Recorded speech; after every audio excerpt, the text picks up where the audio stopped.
Trey Way, everybody in this joint, Juan in here, Dula in here. I had a whole intro for y'all, but hey, when you live streaming, you just got a cold turkey, some shit. You feel me? So listen, this Gerard B on Gerard B TV. We on the Commanders reality check situation. Everybody make sure y'all mics is unmuted. All that good jazz, Mataz. Also, episode 3 of Commanders reality check. I got some good people on this panel today that's joining me. I got Asia's from Asia Analysis. Yay.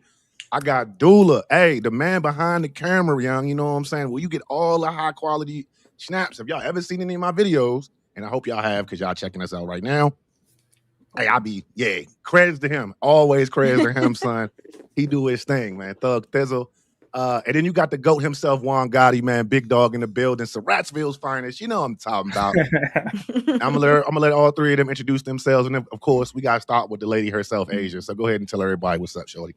Hey, thanks for having me, Gerard. I look forward to this. I guess it's a roundtable of sorts in the format. So yeah, and all the topics that we're gonna go over today. But yeah, you guys know me from over at Asia's Analysis. And if you don't, yeah, check that out, Asia's Analysis. Dula? Yeah, no, so I'm from Win Sports DC, representative, a publication of the Washington Informer. But everybody knows me as the guy behind the camera, television. And so look, I'm just a guy who likes taking pictures. I love balls, so I'm just glad to be here. Thank you for having me. Yes, sir. Mm-hmm. First things first, that's why your camera's so good, huh? I'm looking at it like, I mean, honestly, it would be bad if I didn't have good camera quality out here. But yeah, yeah, man, but, he got the. Go ahead. What should I say? Oh no, go ahead, Juan. I was just about to introduce myself. I'm Juan Gotti from Juan Gotti Talking Sports. Just a fan of the Commanders that make videos. Ain't nothing crazy. I ain't got the jazzy intro like y'all. No, we just all like ball. That's it, really. That's really it, bro. We sickos for this, man. All it is. You know what I'm saying? Fresh off work. Hey. But look, today they kind of gave us a lot of news that we really wasn't thinking about hitting. Told you guys I had to kind of reorganize everything that I had going on. But before we even get going, how we going, we got to talk about a little bit what's actually real. So I got one question for you guys real quick before we get into our actual block. What is one thing you believe about this Commanders team today that you did not believe 2 weeks ago? And I'm going to start with you, Juan. Oh, man. That's tough because I'm the true optimist when it comes to this team. But I'm going to say this defense, I guess, as a whole. For the simple fact that we've been hearing about the overhaul that this defense has made, all the additions we made in free agency and in the draft. Of course, you had to wait until you've seen it through training camp. So after training camp kicked off, we've heard how good they've been. And then yesterday, clearly we'll get to it versus the Miami Dolphins.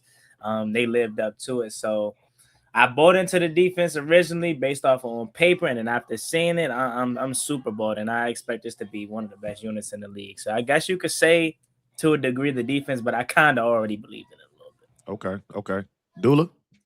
Yeah, I mean, look, I was at OTAs, so I've been seeing this defense, and from the first OTA practice I saw, I knew that this defense was different. So I've been excited for the fans and for everybody to come out there and see it, because now it's like, it's out there that this defense is going to be definitely different. But what I would say for me in the last 2 weeks, I'm going to give two.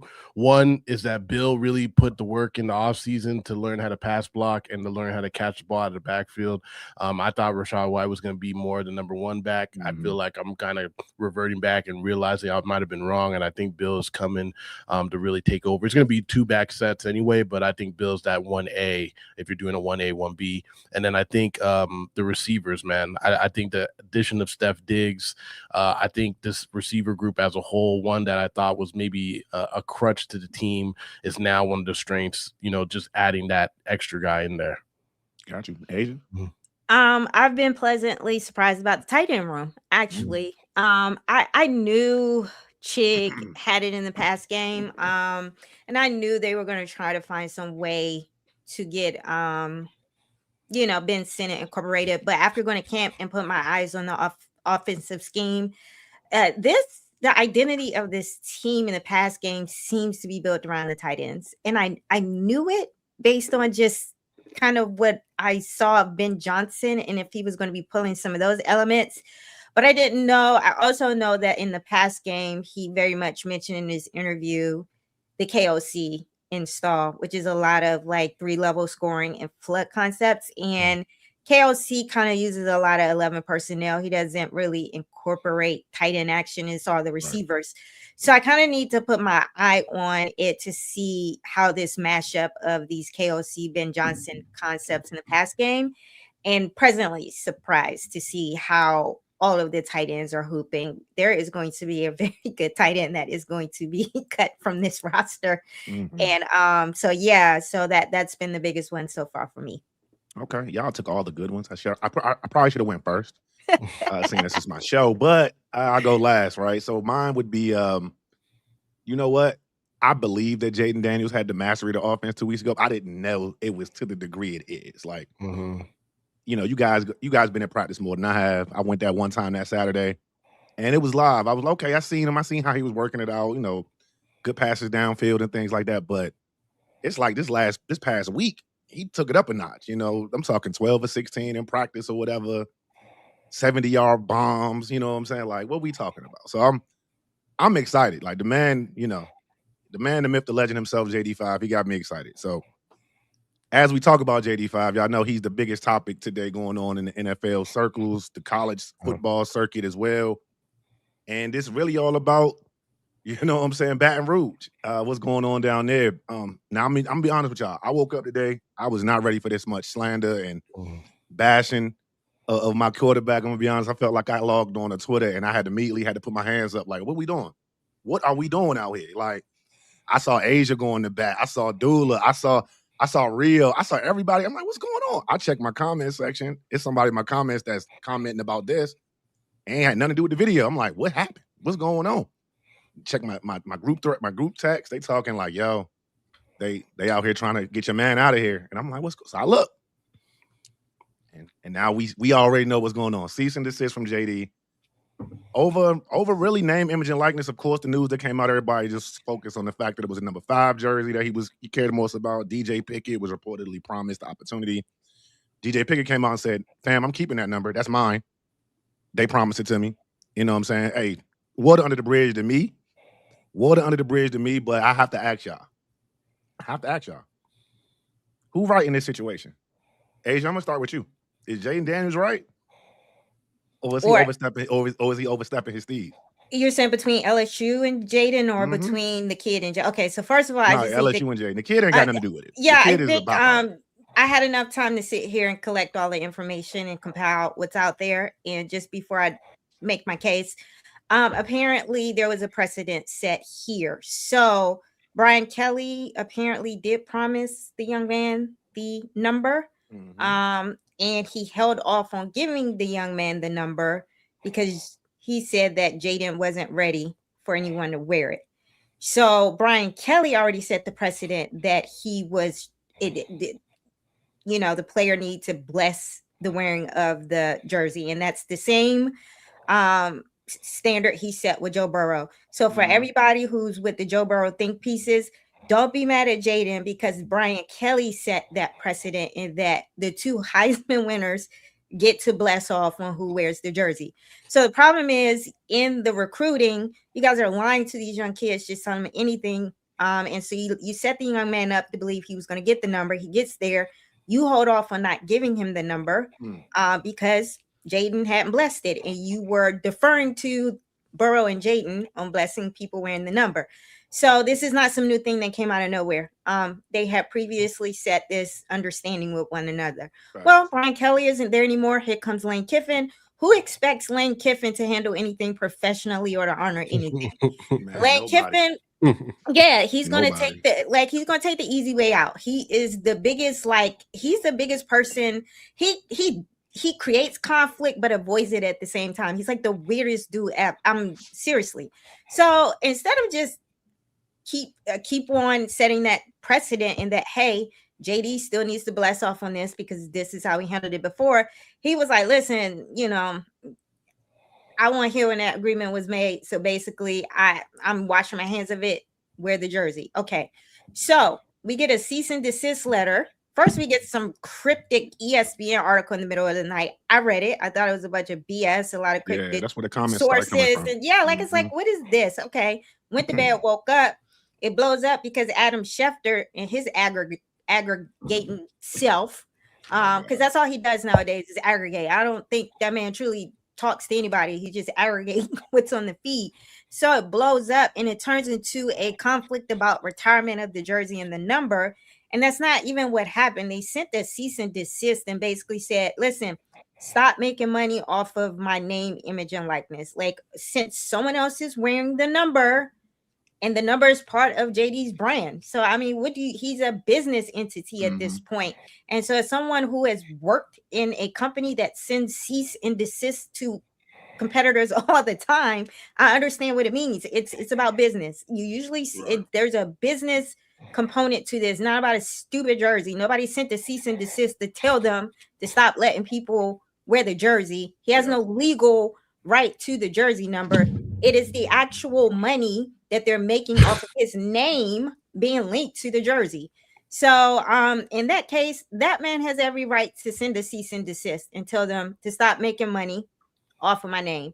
Apparently, he was actually doing them a solid because that NIL or whatever agreement expired a while ago. So they've been out here making money off his name on the strength of them respecting his wishes on the jersey. Well, you're no longer respecting my wishes on the jersey. You didn't even reach out to me, give me a heads up, or the way you handled it was in a very disrespectful way.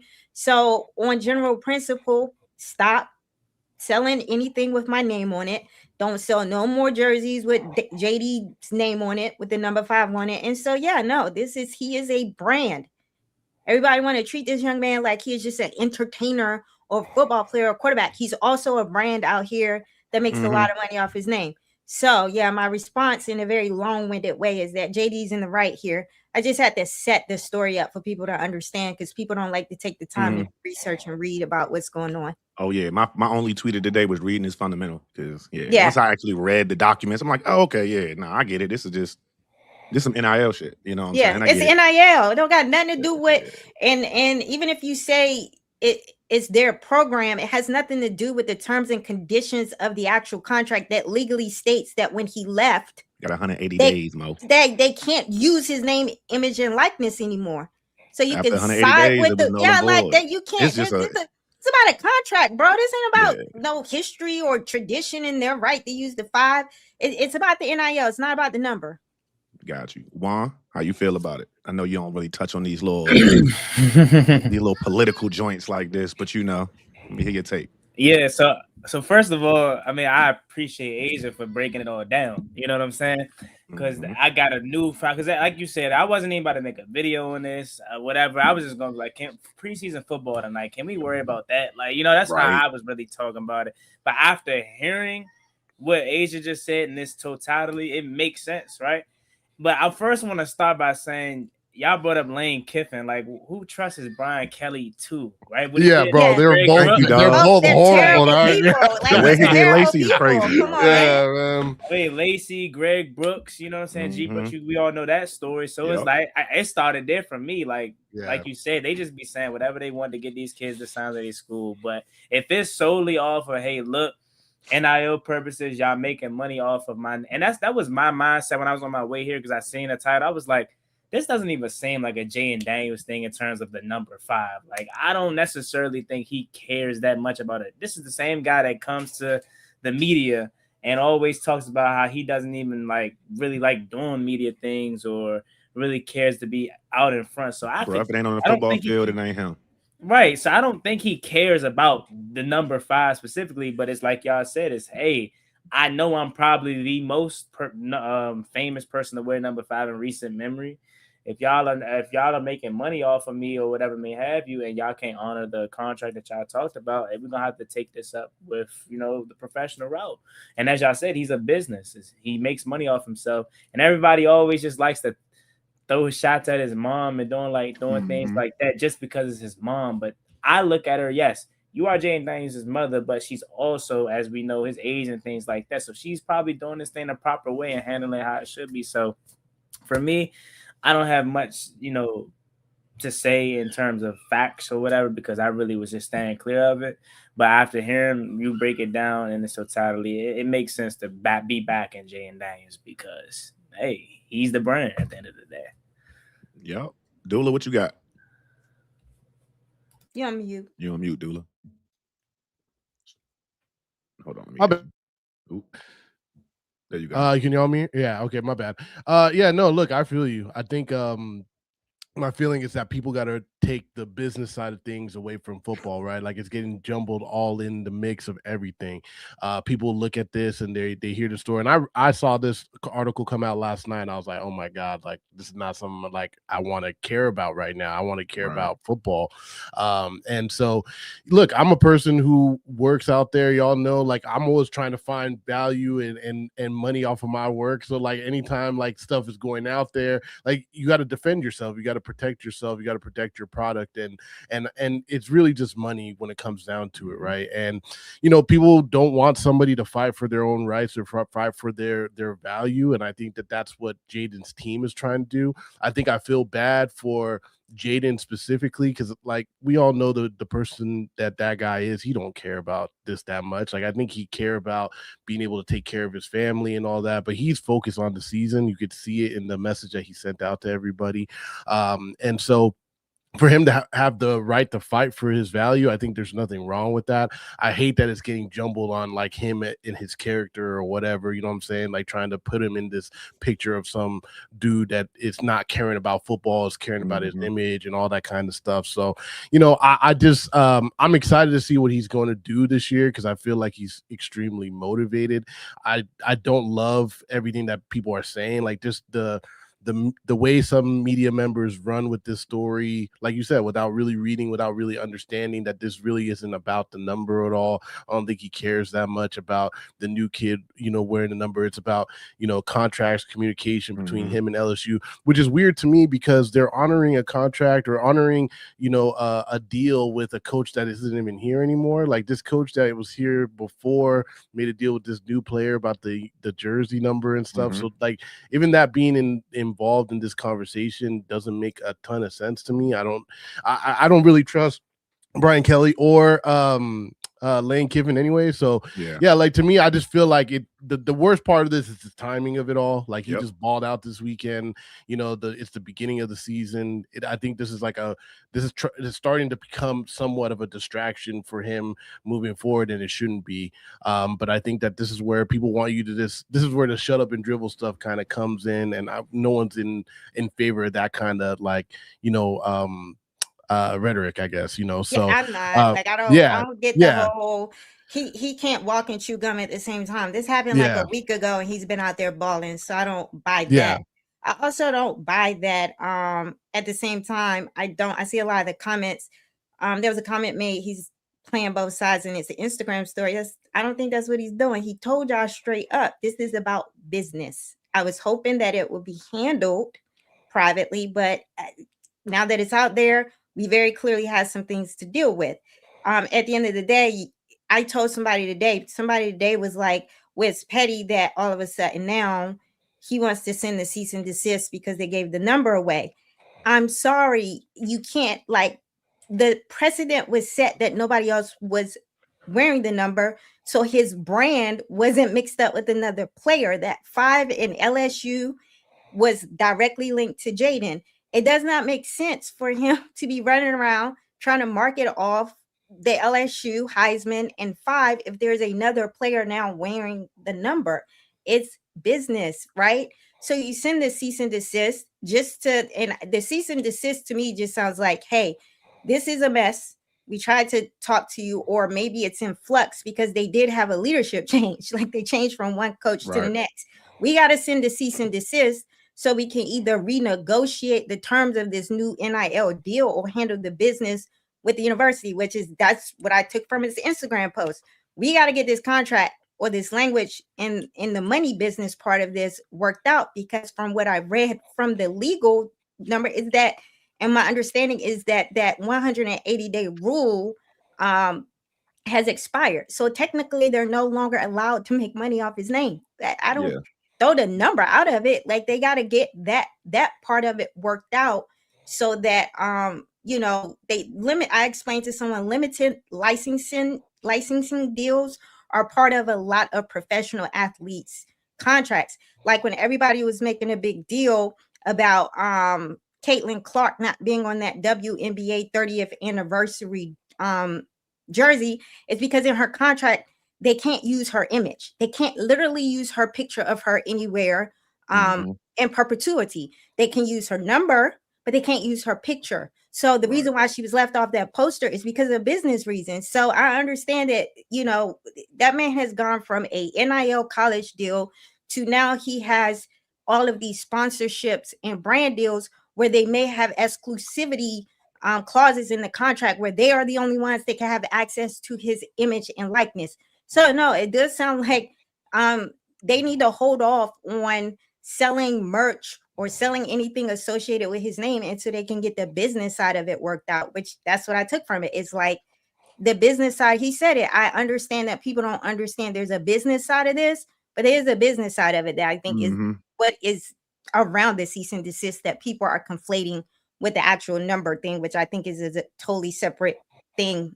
Well, altogether. I think really the funny part, not the funny part, it's not funny because this is business. And I was a business major in college. So I love this kind of shit. This is my wheelhouse right here. So the 180-day clause that was in that contract, that basically saying, hey, after 180 days from the time that my time at LSU is over, okay, the contract that we currently have is null and void. That was 580 some odd days ago, right? Since the last time he played for LSU.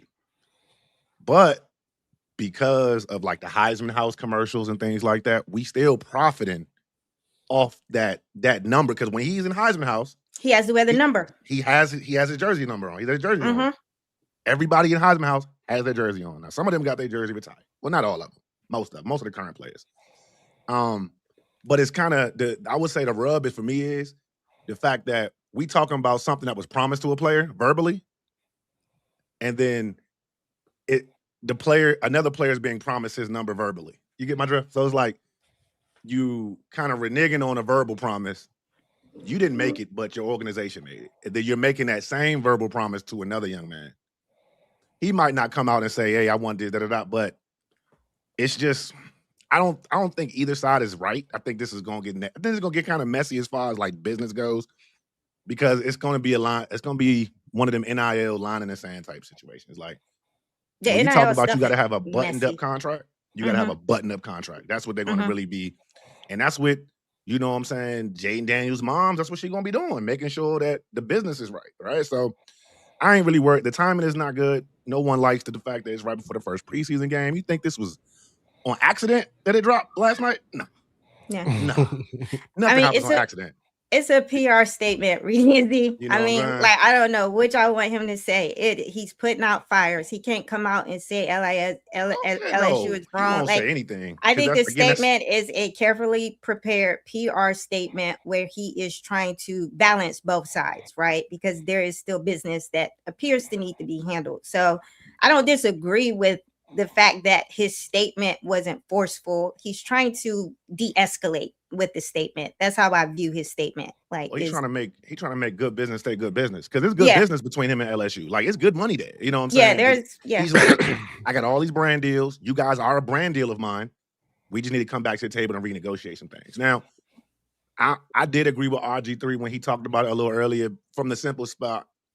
A Heisman winner should have their jersey retired. That's just what it is. And I get it. Eventually, you're going to run out of jersey numbers. All right. We'll do something. We'll figure something out after that. You know what I'm saying? But all right, y'all. That's enough of the business conversation and the politics. I don't want to bore y'all out. Cause I can go for like another hour just on this, and we can get into the contract details. We can pull it up, go line by line, talk about addendums. But I ain't about to do y'all like that. I say that for like a deep dive on like a Saturday. All right. So let me go ahead and move that some stuff that actually was going down. All right. Let's talk about what's actually going down on the field. Let's get back to Ashburn. All right. So we just like dominated at joint practice. You know what I'm saying? But we not joint practice champions or whatever. I seen somebody in my comments saying, like, "Oh, y'all won joint practice." What kind of, bro? I'm just my team's ass. All right. I'm just happy that we came out and handled business. You know what I'm saying? We stood on business, and certain things traveled against another opponent. The pass rush, the accuracy from Jaden Daniels, shit, the separation from the receivers, the hounding, the defense, the way the defense is hounding, the way Antonio Williams is looking, the way Joshua Joseph is looking. And this is the part where the reality check comes in at. All right. Because Miami, they're not a good football team. We know that. They in the sweepstakes for the number 1 overall pick next year. All right. So what I want to ask y'all, what from Wednesday do you believe would travel against the Philadelphia Eagles week 1? Everything. I'm gonna try to control my optimism, but that's my whole stance, right? People want to downgrade or discredit what we did versus the Miami Dolphins, but these were the same people last year when we went up to Foxborough and Drake May shredded this defense and Jaden Daniels looked terrible without Terry McLaurin. They were trying to say, oh, it's just practice, don't worry about it. But the same things that happened to us in that practice carried throughout the season. The defense was terrible. Joe Wade got fired. The offense struggled without Terry McLaurin. Those are early signs we seen that were negatively impacting the team in 2025. So why is it that when we see the positive things against a Miami Dolphins team that, yeah, we're clearly better than, why can't we feel like, oh, man, we got it right. Oh, this is going to carry over into the regular season. Why do we have to temper our expectations just because it's the Dolphins? No, right. We went out there. We upgraded our team. This looks like a serious team. I don't care who the opponent is, because if the Dolphins came out there and Malik Willis was able to destroy this defense, or their defense was able to get after 5 and all this, we wouldn't have hit the end of it. Washington struggled, Washington this, then the third. So me personally, and this may sound, oh, Juan, you too optimistic, or Juan, you just being a fanboy. No, I think everything that we seen on display yesterday can carry over into the regular season. Even the offensive line struggles. Brandon Coleman had a little bit of some struggles. Josh Connolly here and there. Even that can carry over into the Eagles game. I'm not saying everything was positive, but majority of it was really good. And I see it being able to take place week 1 and throughout the regular season, especially if we're able to stay healthy. So, me personally, I think everything can carry over.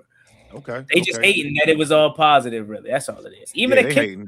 I ain't gonna lie. I love the fact that the Dolphins' little PR team, they be dropping their little clips, and like every time I go in the comment section or I check the retweets out, it's a Commander fan bashing their head. Like, okay, now show the other side of the play. But here's the thing though, and this is why that's why I also said, like, okay, I'm a Commanders fan clearly, and I make Commanders content, so of course you're gonna feel like I'm biased. I went to plenty of Dolphins content creators yesterday, and they said the same exact thing. They said, "Oh my God, Sonny Styles is insane. Caleb Von Chason is unblockable. Jaden Daniels was completely shredding this defense." So I'm like, if a Dolphins content creator is saying this, like, where's the disconnect? So, yeah. What you got, Dula? Because you was out there yesterday, right? Yeah, I was, and I mean, everybody get y'all popcorn ready. He about to give us the goods. No. What I will say is that, like, I edit video, I edit photos, man. You can say a lot just trying to make yourself look better. You know what I'm saying? But if you were really out there, you know what I mean? Even some of the plays they posted were things that I'm like, that was, a little past the Devon Achane. Like they weren't being able to do anything. Like if we're taking anything away from this practice, is that one, look, good teams dominate when they're supposed to dominate, right? So that was a good test for them, right? We've seen them play teams. Like I remember when they played Arizona to start the season, 2 years ago or whatever. Everybody thought they were going to steamroll. They couldn't do anything. They struggled in that game the whole time. They barely won that game, a Derek Forrest interception at the end of the game, right? So basically, we should be able to see a team do well and champion that, right? So I know it's the Dolphins. I know there's going to be a harder teams that they got to play. That joint practice against Baltimore is going to be great, but they dominate on both sides of the ball. I think the only facet of the team that maybe was a little bit of a struggle was just the run game, like really just the offensive line in the run game. But like even when it came to the receivers were catching balls left and right. Well, that was crazy. Pause. The receivers were handling business left and right, and basically I just thought that the one thing I will say that I think that come week 1 that people are going to be really not necessarily surprised about, but I think that the identity of the squad is going to be like is the D-line. I think the D-line and the pass rush and the way it's coming through, I think that's going to be the number one thing that people are going to run away with. Word. Like that. I like that. D-line was cooking. I'm saying every time I heard Adafe Owe name, I heard Caleb Vontae song not too far after that. Like I feel like the man realized I didn't get that bag. I make as much as Dorrance Armstrong. I'm about to be edge too. I'm finna stay here. He trying to hoop. I think KC trying to get right. It's like a 5-man edge room. You got Joshua Josephs out there looking crazy. Like I said, DA. We still ain't got Dietrich Wise back. You know what I'm saying? So it's gonna be a very JJB got his name called by what? I was surprised. You know, third year is it trying to come around. Asia, what you got? What you think on travel? So I think the concepts, like the playbook, the two coordinators, the playbook, the concepts will travel. I like the foundation of both the defense and the offense. I think the defensive line will travel because right now I was listening to Leo Chanel and he said they haven't even cracked that playbook open.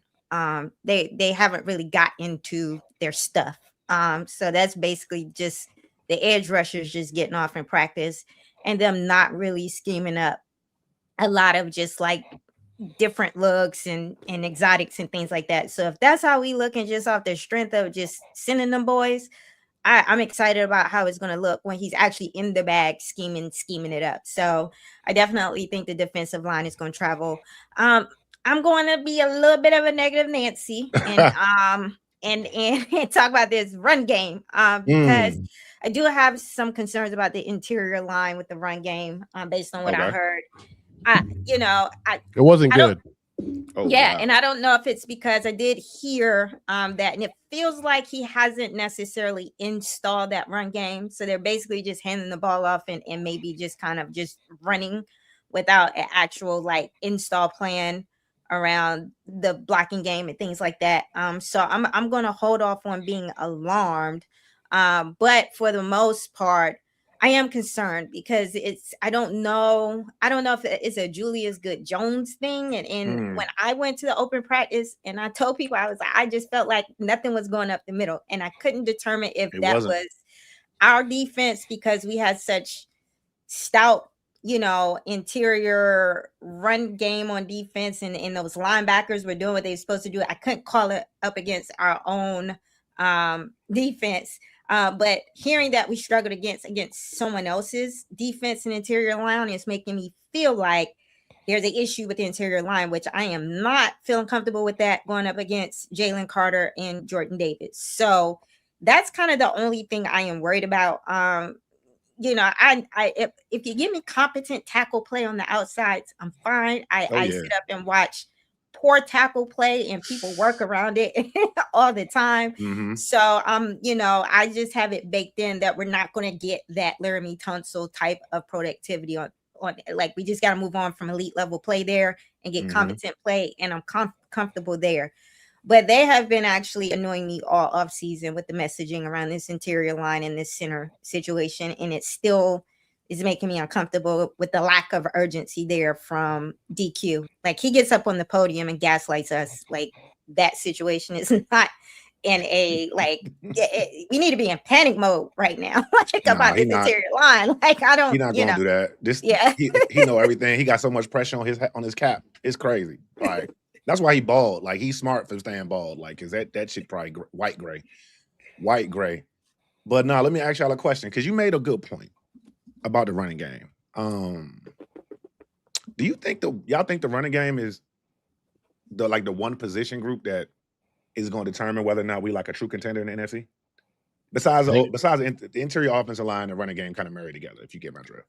I mean, I think it's a really high important part of it because, that was one of the biggest negatives of last year's team was that the balance of run to pass wasn't quite there. So you had a lot of Jaden Daniels trying to play hero ball. Now he has better receivers this year. So I think, with Chig, with Diggs being in the fold, with some of these guys stepping up a little bit, I think that they'll be able to pass the ball better just off rip. But if you're able to have those two guys like him, Bill and Rachaad White have success, I mean, being able to open the field completely. Now, I mean, I am a little concerned. I think we really need to see Allegretti come back. I think that, the Biotis cut still is kind of odd to me. I know that there's a lot of different reasons of why he's not here anymore, but the interior line, especially with the change of I was talking to people yesterday about how they're feeling about Paul being a good run blocker versus a pass blocker. Like, can he do the job? You know what I mean? It would Coleman have been a better option if Tunsil was still around. But the offensive line, or just the run game in general, it needs to be there. I mean, the better that run game can be. I mean, look at the teams that have had success, especially in this Ben Johnson style offense. When it comes to Detroit 2 years ago, when it comes to Chicago last year, you hear about Monangai, you heard about Swift, you had, Jahmyr Gibbs. Yeah, I mean, you need these running backs to be able to help Jaden Daniels as well. So I think it's a huge part of it. Got you. I agree. Let me get to this next block. It's going to be talking about JD now. Just a little bit of his mastery with the whole offense, if you will, because we keep hearing great practice after great practice. DQB out here like, yo, the processing speed is elite. That's his superpower. Blah blah blah. David Blau under center, more variety, play action. We know it all, right? Trick plays out the wazoo. You got reports talking, people counting his passing attempts versus completions. I mean, I remember when John Keim used to do that back in the day. Like that takes some real work, man. So shout you out. I ain't gonna Grant over at Full Command. Shout you out. Yeah, Grant keeping all the paperwork, man. Be like scratch. Like he got it. Yeah. But look, the exact practice stats, they cool, but that's not really the whole point. The point is the operation is starting to look hella comfortable for that man, and it was against unfamiliar defenders, right? So again, I'm just happy we scorched earth their ass yesterday. But do y'all think Jaden Daniels has fully mastered this David Blau transition, or is it still too early and we need to see it with like more live bullets, say Philly week 1? So I do think our back end coverage is very unique. It's one of the uniquest coverage scheme wise out there. I think the Vikings is the only other scheme that runs it, and the fact that it's a lot of disguising, it's a lot of moving around in shifts, and to hear that when he first went out there, he was holding that ball starting out at first. He wasn't comfortable, and then to hear that progressively, and I listened to how defenders talk about our quarterback, so I'm going to tell you what Sonny Styles said. In an interview, Sonny Styles said they asked him, what's the biggest thing you had to adjust to on this level coming from Ohio State, playing in coverage as a linebacker, to here?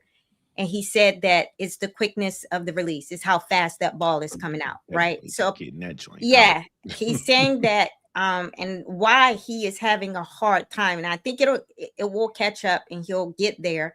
But he says JD throws that ball out so fast. And he also throws it indefensible ball. So the way he described it is, I'm used to the ball being in a certain location when your average quarterback throws it. He said Jaden throws that ball in a spot that only the wide receiver can get to. Like he throws it in a spot where a defender can't get to. So he's kind of opening up windows with the throw. So to hear a defender say that Jaden, it has this level of pinpoint accuracy and just this IQ about where the ball placement and things like that, he is surgical, and then it's coming out quicker. That's a little different than what we saw in the Cliff scheme. He was back there patting that ball, so to hear that he came in and self-scouted, and a big part of it was his release and getting things out quicker, that shows that he has a mastery of it, and to see the gradual improvement from one practice to the next. So I do think the mastery is there. He does have to take it against other teams, but I think the fact that he's being stress tested in practice for once in his life is going to have him prepared for everyone else's scheme. All right. What you got, Juan? You think it's too early to say he mastered the offense, or you need to see it against live bullets like Vic Fangio in Philly?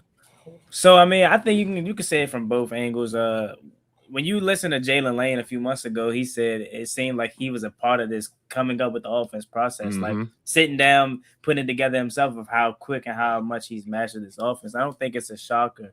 We know he's a student of the game. We look at these shows where him behind the scenes and how early he's arriving to the facility. So the classroom portion of it, like learning the system, I think it's not a surprise if he has it mastered down. Now, of course, yes, you're gonna have to. I personally will wait and see how he looks against Vic Fangio or some of these better defensive Mhm. coordinators and defenses that we're facing. I mean, what about Dallas? Christian Parker, that new defense that they have out there, how is that going to fare? You know, and Seattle week 3, things like that with Mike McDonald. Like, you got to wait and see in terms of how it's going to look, but in terms of him understanding, him not needing a play sheet on his wrist, yeah, I'm more than certain he didn't master this offense. You can clearly see that. I mean, look, even Stephon Diggs in this offense already looks comfortable, like, and he just got here, right? So I don't think it's a lot that David Blau is putting on his plate quite yet. I think the one thing that Cliff Kingsbury said that I think is going to stay true is that they're going to ramp him up more throughout the season. So week 1, week 2, week 3 may not feed him a lot, you know, similar to what Leo Chanel said about the defense. They barely cracked this defensive playbook. So I think that's part of the process that they go with this offense. So I got you. What you got to add on that, Dula? Yeah, I mean, look, he's looked comfortable. You know, I can't say that he's, you know, somebody asked him yesterday if he was in mid-season form, and I think it's just because he looks really good out there. Like, he does look comfortable. I think there's a lot to learn. I think he's going to be much better by the mid-season. I think the offense, they're giving him enough for him to be able to succeed, but there's probably still a lot more to learn. But, you know, he's a football junkie. You know, we hear about how all he wants to do is get in the VR headset. He just wants to go and learn. It sounds like they got a jump on learning the offense even at the end of last year. You know, he was obviously practicing last year, even though he wasn't able to play. So I think they kind of knew they wanted to go this route of getting into a offense that was probably more quarterback friendly. And when I say friendly, more protecting the quarterback in a way. But yeah, I mean, I think that this is more of a pro style offense. And I think that the one thing everybody says is that he's extremely smart individual. You know what I mean? We heard that from Amik yesterday. You know, these guys that the opposing team yesterday, like you guys were talking about, have so many tweets about how he was in full command. That's another thing that I feel like we've been seeing in OTAs, you know, all off season, is that Jayden Daniels is really taking over and he doesn't feel uncomfortable being under center. So I think there's still a lot to learn, but I think that where he is now versus where he was last year at this time or the year before, you know, he's miles ahead. So it feels like he's already mastered it, but I think there's still more to learn. I'm gonna say he hasn't mastered it yet because he still would not throw that no-look pass. But once he throw that no-look pass, it's over. It's over, son. It's over. Can you imagine that? Wow. Whatever he's doing out there, it's moving the defense out the way. I know it's a lot of shifts and motions, but he is still doing something with his eyes or something. Oh yeah, for sure. Marcus Mariota is standing out there staring at the receivers in zone defense. Marcus does not gel with this offense, man. I think this might be his last year here because I think they love him as a guy, you know, to back up Jayden. I think he's more of like a locker room presence that's great for him, but like when it comes to actually playing on the field, this offense isn't really not a good fit for him. I think Cliff's offense was a better fit for him because it was more like that Oregon offense that he ran in college. But this under the center, it's too much. Not his, man. It is what it is, Marcus. Arm talent, and arm strength, and he doesn't necessarily have it. So look, we did get some fresh business news besides the Jayden stuff, right? And we got the contract details for Stephon Diggs. Now, before we get into it, right, I do need to say, Selfish Pub, it's about $1.56 of y'all in here. If y'all ain't subscribed up to our 3 channels, our 4 channels, I apologize. Yeah. You know what I'm saying? We got at Win Sports DC, you got at Juan Gotti Talking Sports, and you got at Asia's Analysis, and you got at Gerard BTV. Follow us up, subscribe us up, check us out on socials. Yeah, get us where you can find us because we everywhere. All right, so Stephon Diggs signed. We saw the contract. You know what I'm saying? But we knew AP was up to some stuff. We knew AP was up to some stuff, right? Like the deal came through. Stephon Diggs was at practice the very next day, right? He was in 11-11 the very next day. Okay, so you know, and it's a simple contract, $7.15 guaranteed, $2 million signing bonus. I think it was incentives can push it to about $12 million. But this is the thing. If Diggs balls, young, everybody wins on this contract. All right. If he doesn't, we not tied to a disaster. But I don't see it being a disaster by the way the man been moving out there at practice. Now I want y'all to grade this Steph Diggs contract. You know, you getting a wide receiver 2, quote unquote. All right. A through F. Everybody give me a grade. They gonna say, Juan, you been a homer yet again, but It's hey, okay. yeah, like Yeah. I think Homer Simpson over this joint. the biggest thing that I know we go analytical, we go into depths of stats and things like that, but I kind of look at this move like if you're a football fan and you actually understand the game. I hate being one of those guys of you don't know ball because that's not me. I really don't like saying that, but it's like it's a few names that you just gotta say, and it's just like you should know. Like it's Stephon Diggs. Like what are we talking about? I think people look too much into his off the field antics and just forget who he is as a player. This is the same guy that just tore his ACL and put up 1,000 yards on 52% of the snaps. So you're telling me if he plays 60%, 70%, he's giving you 1,100, 1,200. Like, why wouldn't we go out and get this kind of guy? I've been banging the table for him for that purpose, but of course, I got to be biased. You know what I'm saying? Got to be fair balanced. You know what I mean? He is like my favorite player, receiver, non-commander ever. So like, of course, he's from Maryland. So that practice in itself, you know, we rocking. I will say that. But that aside, player only, on the field only. I don't care what he does when he's not in the facility. You never hear nobody talk about Stephon Diggs being a bad teammate. You never hear about people talk about Stephon Diggs in a non-leader way, because Dan Quinn said one of the biggest things that impressed him is when he called other people across the league that he's played for, and they talked about how much of a leader he is. Gotcha. I love this move for Antonio Williams' purposes, really, too. Oh, yeah. I feel like he's the guy. He's the perfect receiver. And again, I'm talking purely receiver.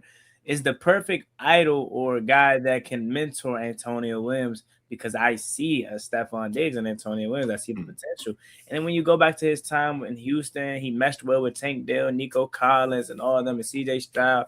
Last year, Pop Douglas loved them, Mac Hollins, Kayshawn, but like they wanted them back. Exactly. It was just the money, in the situation. Yeah, so like it was just the perfect sign. It killed two birds with one stone, because we needed a true number two to go alongside Terry McLaurin, and also the kind of guy that he can be for that room. Like when I went to his first practice, or maybe that was the second one. I think it was the second one. But when I went to his second practice, he was the one leading the drills for the receivers. It wasn't Terry McLaurin. He was the one showing the young guys what to do. And it like I said, when it comes to a guy of Diggs' caliber, it's just like, you just got to know. He looks different. Like, it's a clear difference than anybody. River Raycraft, whoever you want. Like, that shit, like, it's just a complete, total difference. And then, levels to it. It's levels to it, man.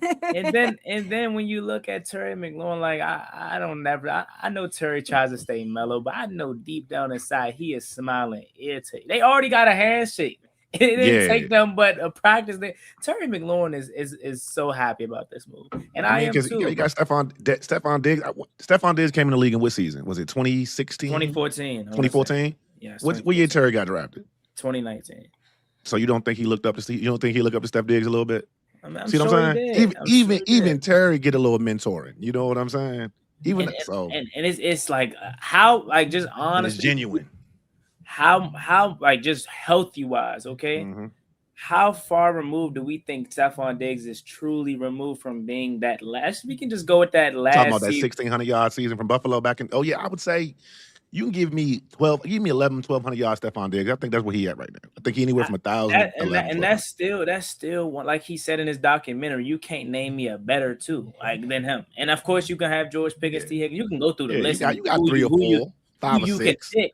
But it's like when you really sit down and think about it. Dang, if he never tore his ACL in Houston, he was definitely on pace for about another 1,100 yard season. Oh yeah, easy with that crowded wide receiver room. Exactly. And then last year, as everyone knows by now, again, he played half of the snaps and he still gave you 1,000 yards. So it's like he is still that guy. So for me, a long story short, it's a damn near A+ move for me. Gotcha. Now to piggyback real quick, everybody keep talking about the snaps. I don't think people put that in the proper context. I get everybody keep dropping that 52%, but y'all got to understand that means that he was not on the field for a lot of the time. Okay, I'm gonna make it real simple. But when he was on the field, he was targeted. A lot. And they were explosive plays, and they were explosives. Right. And another thing that people forget about is like, look, I'm a guy who tore his ACL twice. People don't know how hard it is to come back from ACL injury. Even though you can play after 6 months to 8 months, you're not really back until like a full year after that. So for him to go for 1,000 yards after tearing his ACL, I mean, when you talk about can he get back to his old form, I mean, he looks really, really good, man. Like, so, you know, to jump in on grades for me, it's an A as well for both sides. Like, we got to think about for his side, for the Commander side. I think it's an A for the Commanders because they got somebody on, you know, got him under 10 mil with incentive kind of base, you know, somebody who's going to come and help out immediately. You could argue, is he, you know, 1A and 1B, or is he at number 2? Like, I think he's playing well enough. He's already gelling with this team super well. And I think for Diggs, he got what he needed. He wanted to stay here. He's a guy who grew up in this area, wanted to stay home. He's playing with a high profile quarterback, and he got an incentive-based deal. He's betting on himself. I feel like I wish more people would do that, man. Like, honestly, if I do this for you, I should get this, I should get that. So I think it's a great deal for both people. And yeah, when it comes to gelling with the squad, like, I mean, he looks like he's been here for 2 years. Like, he's having fun with everybody. You know what I mean? He's chopping it up with everybody. The fans love him. He has handshakes with multiple people, man. He was doing the scary Terry thing with Terry on the, you know, on the sideline. Like, they're already ready to go. So I'm excited to see what he does. Yep. Real quick, Asia, before you go, Juan about the biz ounce out of here, man. Popular guy he is, man. Popular guy. Thanks for joining us, Juan. Yeah, I appreciate y'all for inviting. We're gonna do this again when I got more time. You know, you're a busy man. We'll have you another episode, man, for sure. Yes, you know what I'm saying? Tell everybody where they can find you, and then tell everybody in your channel to come on over to our channels to continue to watch. No. Look, even though I'm bouncing out, it's still gonna be live. So they, you know what I'm saying? Everybody's still gonna see. But it's your man Juan Gotti from Juan Gotti Talking Sports. You can follow me on Instagram, YouTube, and TikTok at the same handle, talking all things Commanders. And please make sure you guys subscribe to these great people as well. Thank you for having me on, and we're definitely gonna link up again soon. Appreciate you, bro. All right, yeah, have a good one. Yes, sir. Be safe. Yeah, you too. All right, Asia, it's on you. What's your grade? So I get my grade from both sides. I give it an A. I was on a few streams. I think one of the first streams I said I think I was fine with the room as is, but there are going to be certain matchups where you need a zone buster, like Diggs, because of what he does with the route running nuance. But specifically that very elite trait that he has that is just unique to him, and not everyone has it. There are probably a few others, but he reads coverages like a quarterback, and he confirmed that in his. He said, "I like to see it from the viewpoint of the quarterback. I like to study the playbook from the viewpoint of the quarterback. Like, I want to make sure." And I've always said he's one of the quarterback friendliest wide receivers on the field. He blows up every young quarterback's production that plays with him. Yes, I even joked on Twitter. I said, I think quarterbacks just throw the progression read away, and they it turns into a one read scheme with where he at, because like he literally is open. He gets open. The way he manipulates his routes or whatever, it's like I'm not even looking for nobody else. Like, I know Diggs is open. So it's just, I wanted that. Like, throughout the conversations about the wide receiver room, we started to get a little bit of get desperate, and I would see people though Kayshon Boutte, and because it turned into a conversation about like other wide receivers are more talented than the ones we have in the room. And I'm like, listen, I'm looking for a very specific type of wide receiver. I'm just not trying to plug production or find someone who's perceived to be more talented. It was him or Ayuk, because of what they did in the route running in certain parts of the field, in terms of like putting linebackers in conflict and putting those defenders in the middle of the field in conflict. And that's all I ever wanted for my quarterback, is a sudden separator and someone who can put defenders in conflict, right? And that's nothing against Terry. That's not Terry game. Yeah, that's not. He like a stretch he's a boundary. When Terry get older and slower, that'll be his game. Yeah, but that's not what he does. So he's still like, we've never had that. We've always had to rely on scheme to scheme that. And we saw what happened when the scheme can't make it happen with Cliff, right? Or you don't have the talent. So you just need an ISO hooper. And Diggs is an ISO hooper. I call him an ISO hooper. You need a few of those, right? Like, that just can go off script and just make something shake, you know? So and as long as you're on the same page with the quarterback and he trusts you. Yeah, no. You know what I'm saying? And he got they already got the trust. Already there. Do you see the smile on JD's face when he talks about Diggs? Yeah, no, like, it's different. It's like they brothers for real already. Yeah, when you hear Diggs talk about JD, right? he's an elite quarterback, like the way he talks about the quarterback. And then the other piece of it is with all the nonsense in the offseason with Stephon Diggs, I felt like Buddy is going through things, right? He's got a lot going on. And I just felt like he needs a locker room like our locker room. And when you listen to the emotion in his voice when he's talking up there, joint. Yes, like I feel like this player crying. He sounds like he's at peace, man. Like this is like he sounds like he's been a player that's just battling a lot of demons like for a very long time and trying to balance that with playing football. Right. And just listening to him talk now, there seems to be a bit of him settling down a little bit and being at peace. He just seems so happy, and not happy in the sense that I'm happy to be here, because we've heard him be that way with other teams. It is literally the emotional side of it. He just seems very settled and at peace, right? And it seems like the building did that for him and the coaching staff. So I'm really happy for all sides. I'm happy for my quarterback. I'm happy for my team. I'm happy for the young players. Jalen Lane even said that, he's been coaching him up. He just got here, and Jalen Lane is like, Diggs is coming up to him going, this is what I see on the tape, giving him pointers on his route running and stuff like that.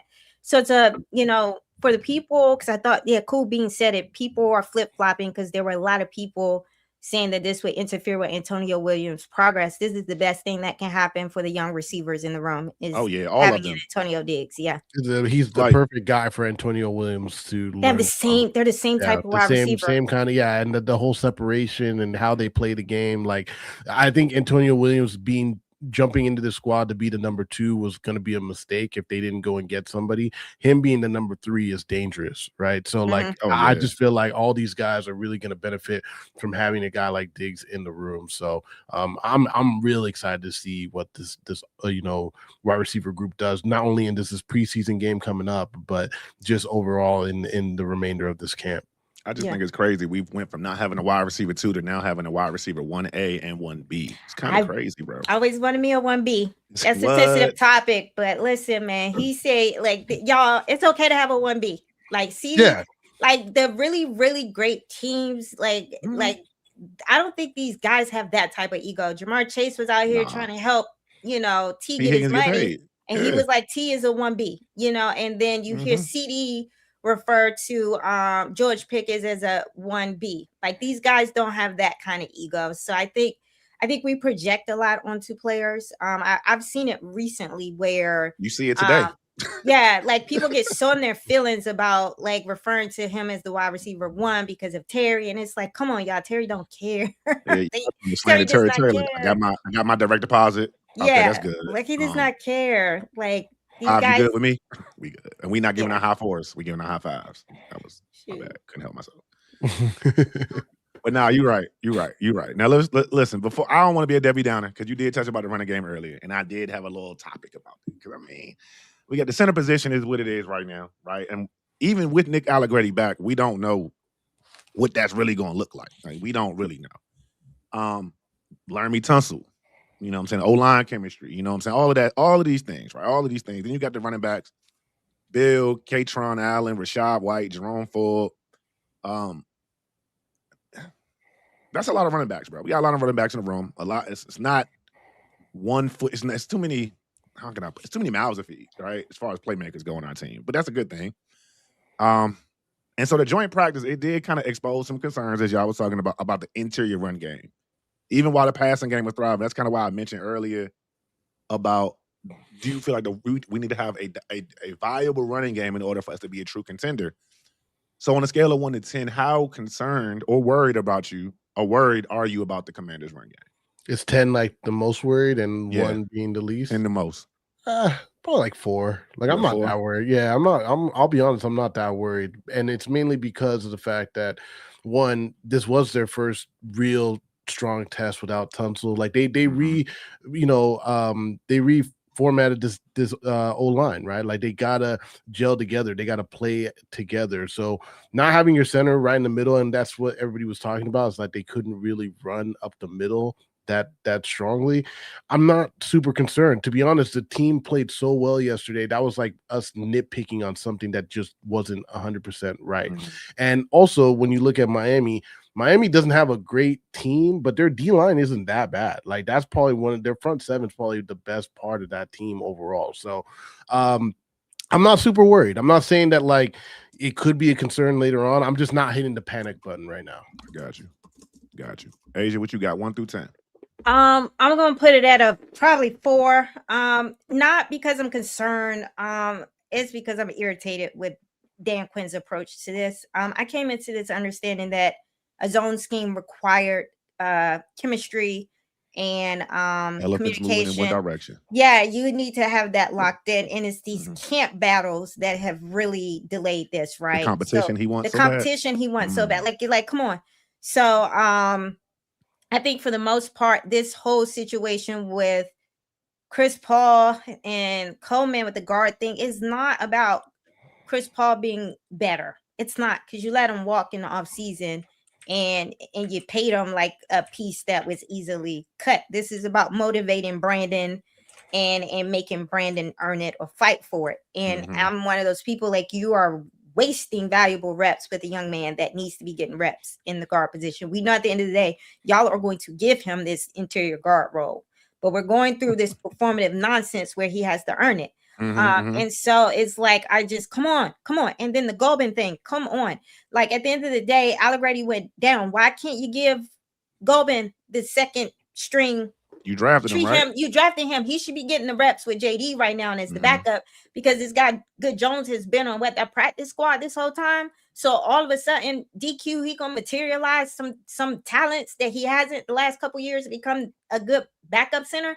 Like, it's stuff like that DQ does. They said he only had 2 snaps in a real game so far. Yeah, like come on, like yeah. Snaps. So it's some of the performative mess that Dan Quinn does with some of these camp battles that I think has delayed the actual install plans around the run game. Like, I think David Blau would love to install this run game, but he can't because we're out here playing musical chairs with linemen, and you can't do that. Like, so the only established chemistry is on the right side because you have Connerly and Cosme that have played together.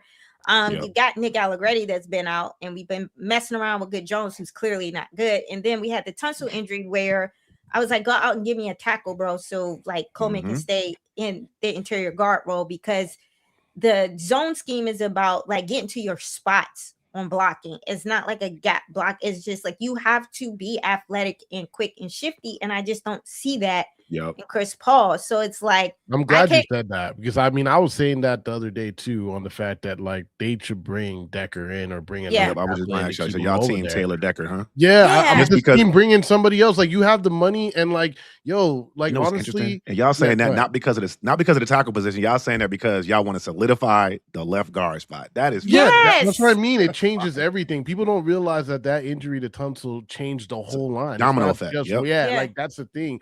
So for me, getting another guy, and I'm not sure if Decker is 100% the answer. I just think that, like, go spend some money and bring somebody in, protect Jaden at all costs, but as well as improve the running game. If Coleman and Paul, working together to solidify that guard spot, if that's what it needs to take, cool. But if you take Coleman out and all of a sudden you can't run the ball, then that's a problem. So, for me, I just feel like you might as well just take a chance on it, man. You don't want to. I think AP learned his lesson last year on kind of being a little stingy with the money and all that kind of stuff. And we've seen him make great moves. This is probably his best offseason by far, right? By far. I just think that this Tunsil thing, like, I'm sure they thought they were done and they had the team all solidified. This Tunsil thing changes things. So personally, for me, I just think making that move, and I'm sorry if I cut you off, Asia. No, you're fine. Like, I just like the making the move is not about not having faith in Brandon Coleman to give me competent tackle play. I think he can do it. I think he prefers to play there and he wants to do that. Sure. I just don't trust Chris Paul in the guard spot in a zone run scheme like that. I don't know if y'all listened to John Kahn's pod the other day when he was doing his practice recap. He was talking about this exact thing with Chris Paul, and he was like, if his base is narrow, he's beat. And I'm thinking, damn, fourth quarter going against the Eagles. Yeah. You know what I'm saying? Fourth quarter going against the Cowboys, you're gonna be tired. You know what I'm saying? That's when your fundamentals start to show. So I think he might still bring in Taylor Decker. I think that might be a situation that we look to after this preseason game. To be I honest think with you, 'cause I think they may be waiting for some other roster that too as well. cut That downs and too. see what's That too. yeah. So I Yeah, just they but I bet may you they not got his like what's number. out there. Yeah. I bet you Yeah. they But already that got his I'm number, his saying medicals. that sets the run game back, right? So It you does. can't install it because you still that's where I'm at Oh, with the yeah. run game, and that's why I think the runners themselves are explosive enough to get it done. And don't get it twisted. They still out there getting yards. It's Oh, yeah. just Who did the what fourth? I Yeah. heard, like what I heard from Kime is like when they ran it outside on the tackle side, it was fine. Is when they went to the left interior, Mhm. the run was getting blown up. And I heard a Yep. couple people say that, Chris Paul out there dragging his feet. And Yeah. I don't know if you all heard the guy on B Mitch and Finley. I can't remember what his name was, but he was talking about like if you have, he was an old lineman. He's like, look, man, it's more about who's the weakest link, not who's Yep. the best guy. Like you have one guy, a team can really just attack that one guy, right? That's Which what is why, Devontae Jones does in practice all the yeah, time. exactly. And Mhm. so for right now, that's why even this conversation might be more of a good Jones conversation, right? Like when Allegretti comes back, if he solidifies that line, we might be like, you know what, Chris Paul's great, Darren Coleman's great, like we're good. But as of right now, I'm not 100% convinced. And so, yeah, I see something in the chat talking about Decker might be a lot of money energy bureau. That's fine. I'm not saying Decker's the only person that they should consider. So, yes, I just think that they probably, I think it would be, for me, I feel like it would be nice for them to add somebody else just in case, you know what I mean? Just to make sure they have flexibility of changing the combination of that line overall.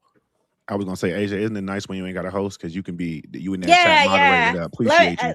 I will adjust. Let me just address that. Stay I don't have stay on their head. I Which don't- one is this? yeah, Best I to you? don't- Yeah, it's the one about. Yeah. I think that's. I'm not because I know people are like, dang, she is aggressive. I'm not Nah, trying go to ahead and beat get you active back. in that chat. Don't come for us. Don't I come for us. agree with this. I agree with the camp battle situation. If you don't let Chris Paul walk to begin with, right? They let Chris Paul walk. And right? why do we let him Because walk? Why do we let him walk, y'all? Let's talk about the why. Because there was a reason. Good question. There was a reason. What Whole was the new running reason? system. Whole new running The game. run game. The run game is why they let him walk. Did we switch offensive line coaches too? Yeah, and we got rid of Bobby Johnson, and we let Chris Paul walk. And it's not because of his pass protection; it's because of his deficiencies in the run game. So I agree with you. Yeah, I agree with you. Within the context of you don't let him walk, but they let him walk because they're going to a zone run scheme, and they felt like the more athletic Coleman was the best one. So you in the building, you can't send me a signal or message that this guy does not provide value, and then bring him back and then have him embroiled in a camp battle situation for performative reasons. And the performative reason is because in the past, Brandon Coleman hasn't been the best professional, and he's come out and did some own self-assessment. He said that out of his own mouth. He was not doing the work in the offseason, comporting himself like an NFL pro. His body wasn't ready. He was showing up not prepared he had all these injuries and things like that, didn't play through the injuries. So I do think a lot of this was more so just really making Brandon Coleman earn it. And I don't have a problem with that, except for the fact that now the run game is significantly delayed because of this camp battle. And you have to factor in the fact that Nick Allegretti, the center, went down, right? So when you throw in all these variables, it's just not ideal, right? So I think sometimes we have to pivot and we have to assess situations where we are. Your left tackle is injured. Your starting center has not been in there. And now we are learning that the interior of this line cannot hold up in the run game because they are attacking this one player that you decided needed to be part of the camp battle for earning snaps. So that's kind of where I'm going with that. I'm not making a blanket generalized statement that there shouldn't be battles in camp. I'm saying this very specific battle just seemed like a waste of time. And so that run game is suffering a little bit because of it. Facts. No, I agree. I think you made a good point there. Best to you always. Good luck in the debate, sir. Yeah. All right. So moving on real quick. I got a question for y'all. Like now, I'm a big Johnny Newton fan. Okay. I'm also a really big Joshua Joseph fan. Okay. Now, when we drafted Johnny Newton, everybody, oh, what's that about? Love this tape. Love this game. You only get one. Who you choosing? Joseph's. without hesitation. Damn. Asia. Joshua Josephs. Oh, I can't win today. Um, Okay, so let me. Okay. First of all, define what a breakout is for Joshua Josephs. That's what I want to hear. What is a I think breakout? because I think for Johnny's Ricky? been here long enough that like You don't think when I Devontae think- can fix him? You don't think Eric Henderson can fix him? no. I think you are when we drafted him in the second round. I'm not trying to hear Yeah. about no breakout from somebody who was a second round pick in his third year. Like that's But you. we want to hear that from Ben Simmons and Luke McCaffrey and I don't want to hear that from And none Mikey of them. I Sanders want them to show up and do their job. Like Okay. the bare minimum is that you produce like a second round pick. That y'all like the word breakout. I guess it's good for like content, but like Mhm. as, I mean this is everybody. just- I this- broke out. yeah, this is me stepping out of just the content creator lane with the Talk word about it. breakout. At the end of the day, we were talking about a draft pick that slipped to the 5th round, right? And we don't know anything about him. So a 5th round pick Mm-hmm. versus I'm rocking. someone who was drafted in the 2nd round. Mm-hmm. When I'm talking about now within that context, the 5th round pick is the breakout candidate. Like Yeah, Johnny, there you go. You Johnny see how I Newton, did Johnny that? Newton is a little delayed. Like See how I set it up? yeah. Like Johnny Newton has to like perform. You just have to Oh, perform, yeah. buddy. Because like Because if he don't come break on. out, he's not on this roster. You're Yeah, not like on if his we don't roster. break out, like once he breaks out, we'll be like, finally, you know what I'm saying? Finally, whereas like- yeah, we've and been Josh- waiting for it, and I think yeah, my thing is I'm a little worried about where Johnny Newton plays in regards to this defense because he's not really like a true nose. they got him You know what I in mean? the nose Zero tech. tackle. Yeah, exactly. So like I don't really know if that suits him best. Like I think he's a better 4-3 defensive tackle than a 3-4. Mm. But you know, I'm a big fan of Johnny Newton too. Like I think that he Yeah. has all the potential in the world, but I just been like floored by what I've been seeing by Josephs. One, like not only just his ability to rush the passer, which he was beating people easily in one-on-ones I heard he yesterday. was beating people stupid yesterday. Yeah, no, it was crazy, but not only that, but he actually can play and cover. You know what I mean? Mhm. We've talked about the whole Andrew Van Ginkel comparison to Yep. him. I think everybody's been talking about that since the beginning of when he got drafted. I know Right. that Logan Paulson was one of the first people I heard make that comparison, and I was kind of like, I don't see it. Like I didn't watch his tape enough, and I went back and I saw the numbers and all that. Yep. And I will say that even with the tape, I feel like in person is when I'm starting to believe more and more of his ability. So, like, I wouldn't be surprised if he's like the MVP of the game tomorrow. You know what I mean? Like, I Whoa. really think that can't wait. not only myself, but majority of people who covered this team have been raving about Joseph. So the likely person to have a breakout, and I think for a person that is catered to this defense, like they drafted him specifically for this defense, Mhm. whereas Newton, like you said, they're trying to fix him. You know what I'm saying? So Yeah. like to me, if I had to bet on anybody, it's Joseph's. Yeah, no, I I'm feel rocking. like- I'm rocking. I'm I feel definitely like rocking. it's too much in front of Johnny, and I think Johnny feels like a sub package player. Yeah. So I think he has to come in and play his role. Like like he just has to play his role. Like I think with Joshua Josephs, that Sam and that Leo, and That's how crazy. he utilizes that Van Ginkel type of player in this scheme is a chess piece, right? So Yeah. See a Joshua Joseph's pick six. I mean, I can see yeah, it. like he just flashes as someone who was like there for the open practice. Like it's like You can I see can't tell you anything. Johnny's been running with the twos, and that young man Joshua does not play with his food, whether he running with the 2s, 3s, 4s, or the ones. he don't I care. seen him giving Josh Connolly some go with them long arms. Like his arms are freakishly long. Like I will say so they're doing with the rookies this year though. I like how many snaps the rookies get. yeah. They all two. You on the second team, the third team, the fourth team, scout team. You on all of the teams. Yeah. I was like, damn, how many damn snaps Sonny Styles gonna get? All of them. Yeah. All Yeah. of them. So let's Yeah, talk about so- this pass rush because I think the pass rush as The a pass whole, rushes. Yeah. as a whole, like we got how many pass rushes we got? 15. It's a lot. It's like It's a Dorrance lot. Armstrong linebackers hasn't in even it. come back yet, and I I know. I floated a theory that they're gonna stash Dietrich Wise on some kind of list. And Oh, just yeah, keep him there. 100%. Like, physically 100%. unable to perform, That's- pup joint, Yeah. 6 weeks. I don't know if he's ready, right? And to be honest, I'm sure he's comfortable with chilling and see what happens later on in the season or next year Yeah. or whatnot. But yeah, I mean, look, I saw Drake Jackson make a play yesterday. Like we got people that are flying under the radar that I think can make plays overall. Like they're gonna have a great rotation, but just those, if we're talking about the whole pass rush as a whole, Yeah, the front seven. Owe, crazy. and Chason, I mean, they're living in the backfield right now. So, we'll see what happens. I even heard think- Contract Pain was making some noise yesterday. Oh man, you know how Contract Pain moves. You know what I'm saying? Like we've Yeah. seen it before, and as much as like he might be overpriced right now. You know what I'm saying? Like the amount of money that they're spending right now. There's a reason why everybody tries to put him on the trade block They because always it's try just to like, trade him. like he's valuable in some way, and but they also don't remember like he has a lot of money on that contract. And I know I talked to Josh Taylor, I talked to Rio about should they make a move before, and I think they just like him enough. I think he's a quality player, and they good kind of teammate like too. yeah, no, honestly, I think there's nothing wrong with Daron Payne. I think this is Mhm. people always want to find ways to get rid of somebody so they can bring Right. somebody else in. And then we have a problem. Yeah, Let's not make no more holes. I'm good right now. exactly. I think people, the D line specifically is my number one thing that I think is going to be the biggest change from 25 to 26. And it's Yeah. and everybody, it's okay to have a B+ player. Okay, Yeah. Daron Payne is a B+ player, and it's Yeah. okay. Yeah, I just don't know. Looking at the depth chart with Johnny, I'm like, Yeah, I it's got it. tough. I think he just threw a bunch of I don't think I'm What, not even- unofficial.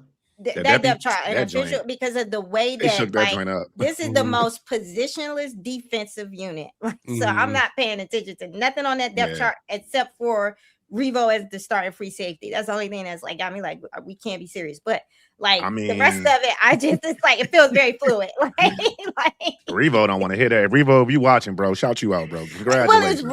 Revo as the starting free safety or Quan. So what's going on there? They don't. Did Quan lose the job or did he not? Like, come on. Well, I think he did. I think they're trying to figure out what they want to do there. I think that the biggest thing about this defense is that the both safeties kind of play an equal role. Like it's not just one strong, one free. They kind of go back and forth the on same what they thing. do. Mhm. But if you look at the safety roster, is there anyone that's like a true free safety? No, we Like, don't have everybody's no a strong safeties. safety. Everybody's No a one's a box true safety. free Well, we safety. got that like one the- UDFA guy. We got that one Yeah. UDFA guy. And if he makes it, that's what I'm looking forward to seeing him on. Like when I You talking watch about the Malik second half- Spencer? Yeah, Mhm. when I watch the Yeah, second half yeah. of the preseason game, that's all I'm looking for. Mhm. Yeah. How that safety looking. That's it. That's all I got. Yeah. I Right. mean, not really. It's a lot more other things I'm gonna look for. Yeah. Let me ask you another question about the front. Who gonna lead? Nah, I ain't gonna ask that. Who is your sack leader in 2026? And what's the number? I would say it's got to be Odafe because we paid that man $100 million. Yeah, I think you. Yeah, Ye- go You Yeah, ahead. want to I'm be just- Odafe. I'm rooting Odafe for might him be able to to create the pressure, but Odafe's history, right? He's not a finisher, bro. He creates massive pressure. He just doesn't finish. because they don't scheme one-on-ones for him. He was a get that, but I finisher when he mean- got to mentor. Like when he got to San Diego and they was scheming up one-on-ones on him, Yeah. it blew up his sack production. So I got to Right. go with the scheme. But he should that even looks have like our more. schemes. But he would have had more if he could finish there. He wasn't even with the higher. It was like a 15-point. Describe finish. He don't Making like, the sack yourself instead of you being a half a sack guy, or you was the reason why the pressure happened and the other guy got it. Okay, I'm got talking you. about how Myles Garrett be like, you bet not touch my food. Oh, got That's you. my food. You know what I'm saying? My vote is Chase on. My vote is I think Chase. it's My going vote to be is Chase Chase on. on because of My how they vote- using him.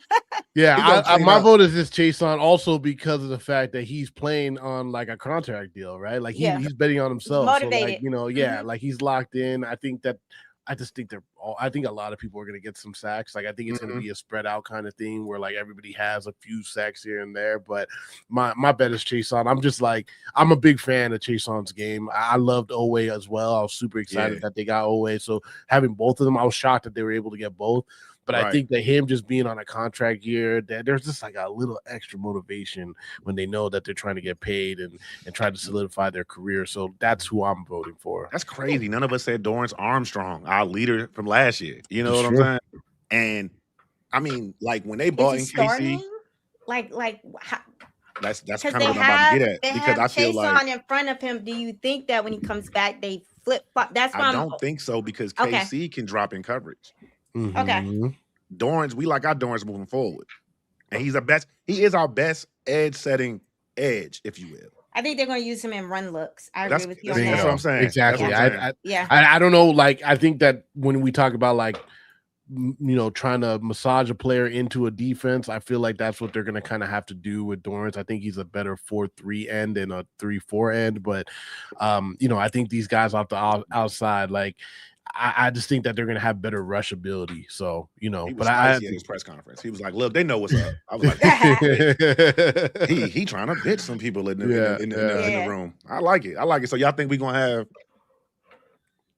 All right, I got another question. Do you think we're gonna have 2 double-digit sack guys? Yes. I knew you were gonna say yes. I want to say yes. Or you think I want to say like I think there's just going to be it's going to be a bunch of guys with like 7, 6. Yeah, because like I think like what Asia was talking about, like the one thing that's so special about this defense is that like it's really like positionless, right? Like everybody's playing all over the place. Everybody's playing in different spots. He said Nick Cross gonna get 4 yeah, that's what I'm saying. He like has people not are been getting deployed yet. I think he is one of those chess pieces that they've been holding back and can't because that's deep in the playbook. So he hasn't even been deployed yet. So I mean, no, I think that's the thing. There's just like there's so rush. There's a lot of things that they haven't even shown us, but the things that they have shown us is that people are coming from all different sides of this defense. So like for me, I think if you're asking like what their total in sacks is going to be comparable to last year, I think it's going to be like 9 and 8 from last year to this year. But I think it is going to be kind of like a spread the wealth situation because you guys talked about it. There's a bunch of pass rushers on this team. Mm-hmm. I think there's going to be a good rotation on some of these guys to get fresh legs out there, so we'll see. Okay. You had a super chat. I don't know. We I know did it's not me. thing. Yeah, it's not me. It's Juan Gotti's, I think. Okay. Yeah, I just wanted to acknowledge the super chat. I was going to read the supers at the end of the show. I'm sorry. I didn't. He's like, I had a plan, but right? I'm sorry. But the sister said, let me shut up. I'm always hijacking everybody's stream. So that's a bad habit. Mr. Horton, Aaron Horton, thank you for the $10 super. My guy. He says, "Hey guys, LSU fan, love the show. None of this JD or LSU or none of this is JD5 or LSU's fault. All of this comes back to that piece of shit, I'm going to say it, Brian Kelly, as our former coach. Don't promise things to recruits. That's facts. We went through that, and everybody does not trust either of those guys as far as they can throw them, and we ain't throwing none of them. So I also think that this whole kid is kind of becoming a scapegoat to like the real underlying issue, which is they talking business. This whole number thing is like not really the issue, but like NIL, sand in the line, line in the sand. It's bigger than what we think. Somebody renegotiating that NIL, boy, right now. When they get to their little CBA. 100%. Yeah. All right, so let me ask y'all an important question. Is Daronte Jones the most important offseason addition we made this season? That's a really good question. I know it is. That's why y'all on Commanders Reality Check on Gerard B TV. Go ahead and subscribe up, y'all. I mean, dang. I mean, I think it is one of the coordinators. You know what I'm saying? Like, I do think one of those two is probably the biggest one, and it's really hard to say which one is the right one because, like, the whole Jaden's progression and everything is super important. You know what I'm saying? Like Jaden is super important on the squad, but that defense was so bad last year. And if like you could have done anything, got any person you want to come coach Jaden up, if they still had Joe Wade in that defense playing the way they were last year, they still weren't going to do anything. So, it's one of the two. So I'm okay with saying yes. I'm okay with saying yes. So I legit, y'all know I've been saying it's Daronte Jones.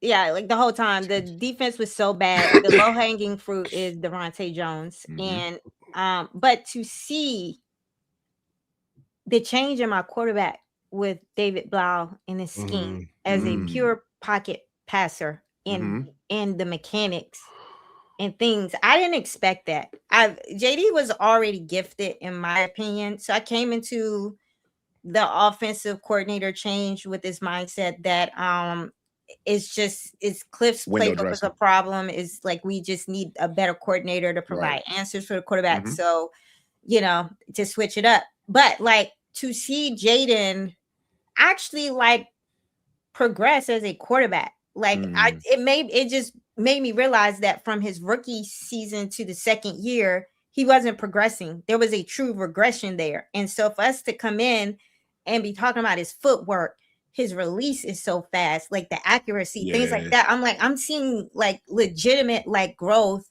and progression in my quarterback's development, which it's like JD. And I was like, I didn't there was no concept in my mind for that there was another level that he can go to. And it never dawned on me that there was another level that JD could go to. So right now I'm gonna have to say Blau because of the impact on Jaden as a quarterback. I knew he was gonna do what he was gonna do with the scheming, but it's gonna always be about the quarterback over here, right? Like I just need the defense to be middle of the pack at the end of the day. I've accepted that we are a team that has that guy. And I got into this on my Twitter. Like we have to accept the fact that we got one of those guys that have those traits. He is Superman.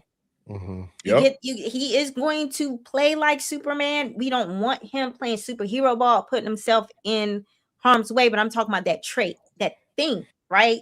He has that thing about him. He's a franchise guy. He's Superman, right? And so at the end of the day, I'm going to say David Blau because of the impact on Jaden and his development, his progression, and how important the quarterback is to what we do over here. Devontae Jones, they gave him a lot of money and they gave him a lot of resources. And now to see that these guys and their it's the physical gifts and the players matter too. And I thought it was going to be all scheme with Devontae Jones and things like that. But to see how this front seven is moving, to see the actual speed of the players out there, to see how fast the linebackers are, that is also personnel, right? So I got to give AP some credit on investing. AP was the savior of the franchise. So it's not DQ, it's AP. Just the savior so of the that's franchise. At first I thought it was going to be Joe. I was just so out on Joe Witt. I was like, for sure, definitely he was killing him, but he's got some help with those studs over there. So I'm definitely going to have to give it to David Blau and just what I'm seeing with Jaden. I got you. And if y'all don't know, Asia was like analyzing like the players' facial reactions when they would mention Joe Witt in press conferences. It was hella hilarious. She would freeze frame shit on Twitter. It was crazy, y'all. But I'm going to go with Devontae Jones, right? The reason why I'm going to go with Devontae is simple. Our defense was garbage, like utter garbage. But because he came in with a plan before free agency, gave AP his grocery list, and said, these are the kind of players I need. AP said, all right, bet. And we sat back and we watched us just, give me him. I'm going to take you on a 1-year deal. Oh, I'm going to pay you some money. You know what I'm saying? And we put over, I want to say it's like $160 million this year in our defense. Our offense is like 130. So AP is not a sub 500 GM. Yo, yeah, that's crazy. I hate that what? Yeah, what? I don't agree with. Y'all know how to do math at all. Y'all know how to do math. I'm sorry. I mean, because I agree. Like what I went 5-12 last year, right? Yeah. Where did we go the year before that? Yeah, 12-5. And to be fair, that means that we're 17. Yeah, it's 17, which is 500. Not sub 500. Yeah. Cool beans. Okay. Just saying, I think that like Cool Beans ain't year, feeling AP, man. He's very consistent. Cool Beans, very consistent. Very consistent. Look, man, yeah. Last year was not a good offseason, right? Like I think it was very. I was very like, yo, I don't really like these deals. Yeah, I thought we were San Francisco trying to do that. Yeah, I thought what he did this year was what he was going to do last year, and he didn't do it. He just kind of kicked the can down the road with a lot of these 1-year deals of just some guys and just rebring the dudes that he brought in. I can't even remember anybody we missed out on last year. Like, dude, bro, well, I remember Travarius Ward. Travarius Ward was somebody I remember. I was like, yo, like he was in San Fran. Like they might be like like you said, like there wasn't even. At least this year we heard, oh, Commanders were second place here. They were second place there. Last year they weren't even doing anything. So, you know. I think what he did this year, like we'll see how everything turns out at the end of the year. But I think AP, this is by far the best job that he's done. I mean, he's a candidate for GM of the year, if you ask me. Like if we hit the playoffs, he definitely he did a lot. I don't know what he was doing last year with that wide receiver room. I don't know what he was doing with those defensive pieces. Well, based off of what we know, he listened to his coordinators. Whatever the coordinators say they want. I get it. Yeah. Like I'm saying, if that's how he act, it was very passive, right? So I made the argument, and I'm not going to go back on my take that he's working in concert with his coordinators. I feel like this year he kind of did his own thing. It felt like the first couple years he's trying to feel his way around the role. be collaborative with the coordinators and do what the coordinators want. It just feels like this year he came in and was like, I'm getting all my height speedway dupes. Like Yeah. I ain't mad I'm at that. going, you know, We was Ross Goddard it up in everywhere, Yeah. even free agency. Real quick channel pub, young. Appreciate y'all. It's 157 of y'all in here. We got Dula from Win Sports. We got Asia from Asia Analysis, and we got Gerard B from Yeah. Gerard B TV. Please subscribe to our channels. Please subscribe. Thank you. We're not gonna say it again. And I Yeah, will yeah, jump in and say Win Sports DC, because if Win you go to Sports Win, DC. yeah, if you go to Yeah. Win Sports, you'll get Oh, some yeah. soccer, man. I don't know if y'all care about soccer right now. It's football season. Yeah, we like football, not that kind of football. All right, let me ask y'all a Trey Amos question. Oh my That's goodness. my guy. How much does your confidence in his defense change if Trey Amos misses more time? I.e., he just ain't right. We don't have him out there. Well, I'm gonna Mm-hmm. get killed. I've been get killed for my Trey Amos takes. I'm gonna be Yeah. honest. Like he gave us some stuff last year.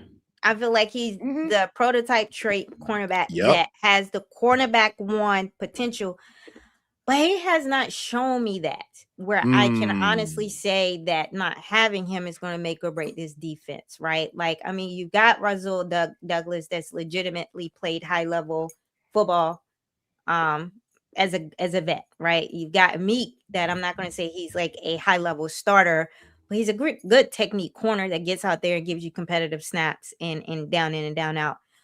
The way the back end works, it's zone, it's off ball. Yep. Like they say, the pressure is the coverage. I like that. And they kind of hide the corners. So the level of physicality that you need from these corners, I'm not sure. He is a good technique cover corner, but that's not what this scheme is about. Like, it's not about carrying wide receivers one-on-one, locking them down, whatever. You got to get up there. You got to get physical. You need people that's going to be willing to tackle and things like that. And I just didn't see where he could hold up against physicality. So right now, I think I don't know if he makes you better, but the depth in the room is so bad. You want him out there. And all of the bodies that we can get from a talent standpoint is already great. But I need more data points. I think someone said that in my stream. I just need more data points on Trey Amos to know that he works in this particular scheme, which is all about physicality. And I don't know Buddy built for the physicality. That's the only thing the knock on him. Yeah. I think he built for the physicality, but I agree with you when you say you need more data points. On my channel, I always say I need more receipts, right? And that's basically because he has the traits. He did it for a little bit. But I'll never forget when he got baptized by JSN. I don't care how injured you were at the time. Nah. I got that clip saved on my computer. I look at that joint sometimes and get sad because I'm like, we lived this. I watched this play happen, and they showed it all week for 2-3 weeks straight.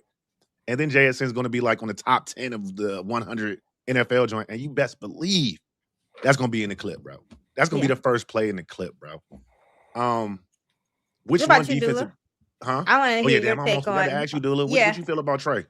I like Trey Amos a lot. I don't think he's a very physical corner at all. Like, I think that's like his biggest knock.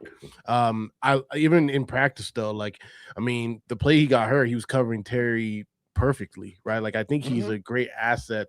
I don't think him not playing right now, like, I'm worried about the depth outside of the starting corners right now, but if they don't have any other injuries, I'm not that concerned. If he comes back, they're going to be much better, in my opinion. But I do think that, the scheme is definitely more catered to the safeties, right? That's I was going to say hearing a lot more about the safeties, which is why I was actually a little surprised. Like, I'm glad they went with Sonny Styles, but I was a little surprised they didn't go with Caleb Downs. I thought that Caleb would have been the perfect person for this defense. You know how much Harrison Smith played a big role when they were in Minnesota as well. But I really like Trey, and I think when it comes to those times where they do go into any kind of man coverage schemes, Trey is definitely the guy that you want to be out there.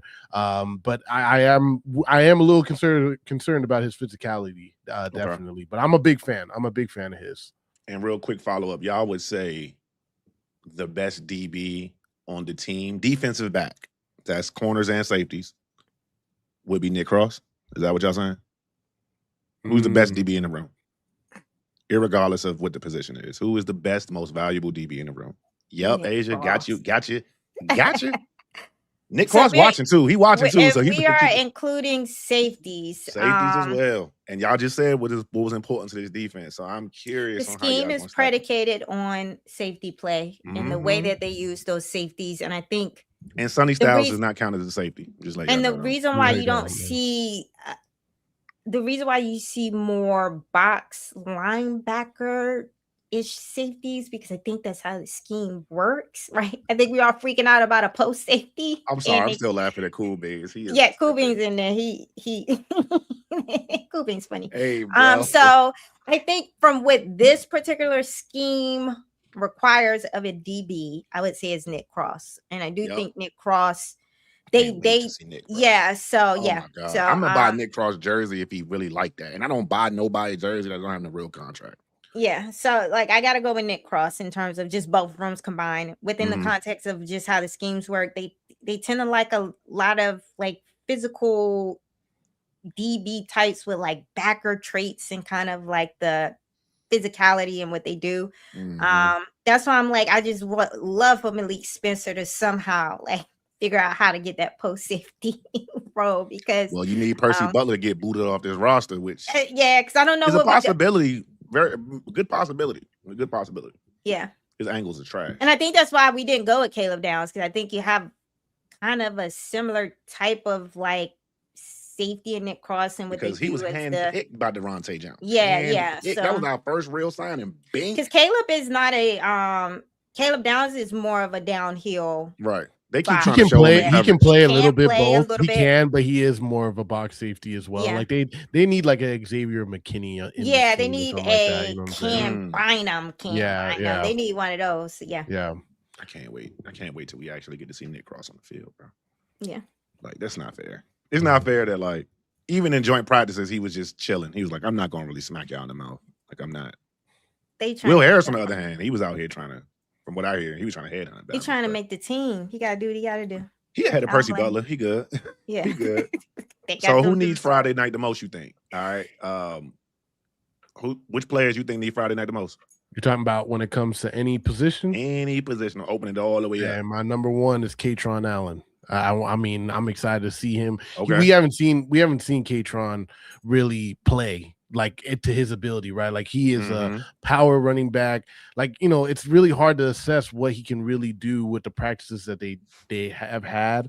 I think maybe and maybe it's more that I just want to see Katron Allen. I think like somebody who needs it the most, that needs to have success the most, probably Van Jefferson. Because of the fact that receiver room is very, very competitive.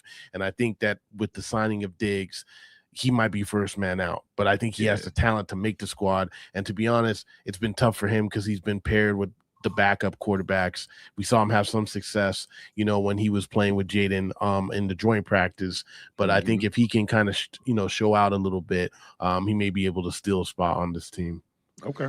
I'm going to say Quan because I anticipate him getting a lot of looks and reps because I don't think they consider him a starter, and he is he feels like a cut candidate. He really does not. He's been running with the twos the whole time. They got him on special teams. Is he a gunner now? They moving him all over the place. So I think he is one of those ones that I think his career is on the line. He's a Revere draft pick. So they, how they've been getting him out of here. So it feels like Quan really needs to. Yeah, that's a good question or a good answer. I'm gonna say it's Sam Hartman for me. Oh man.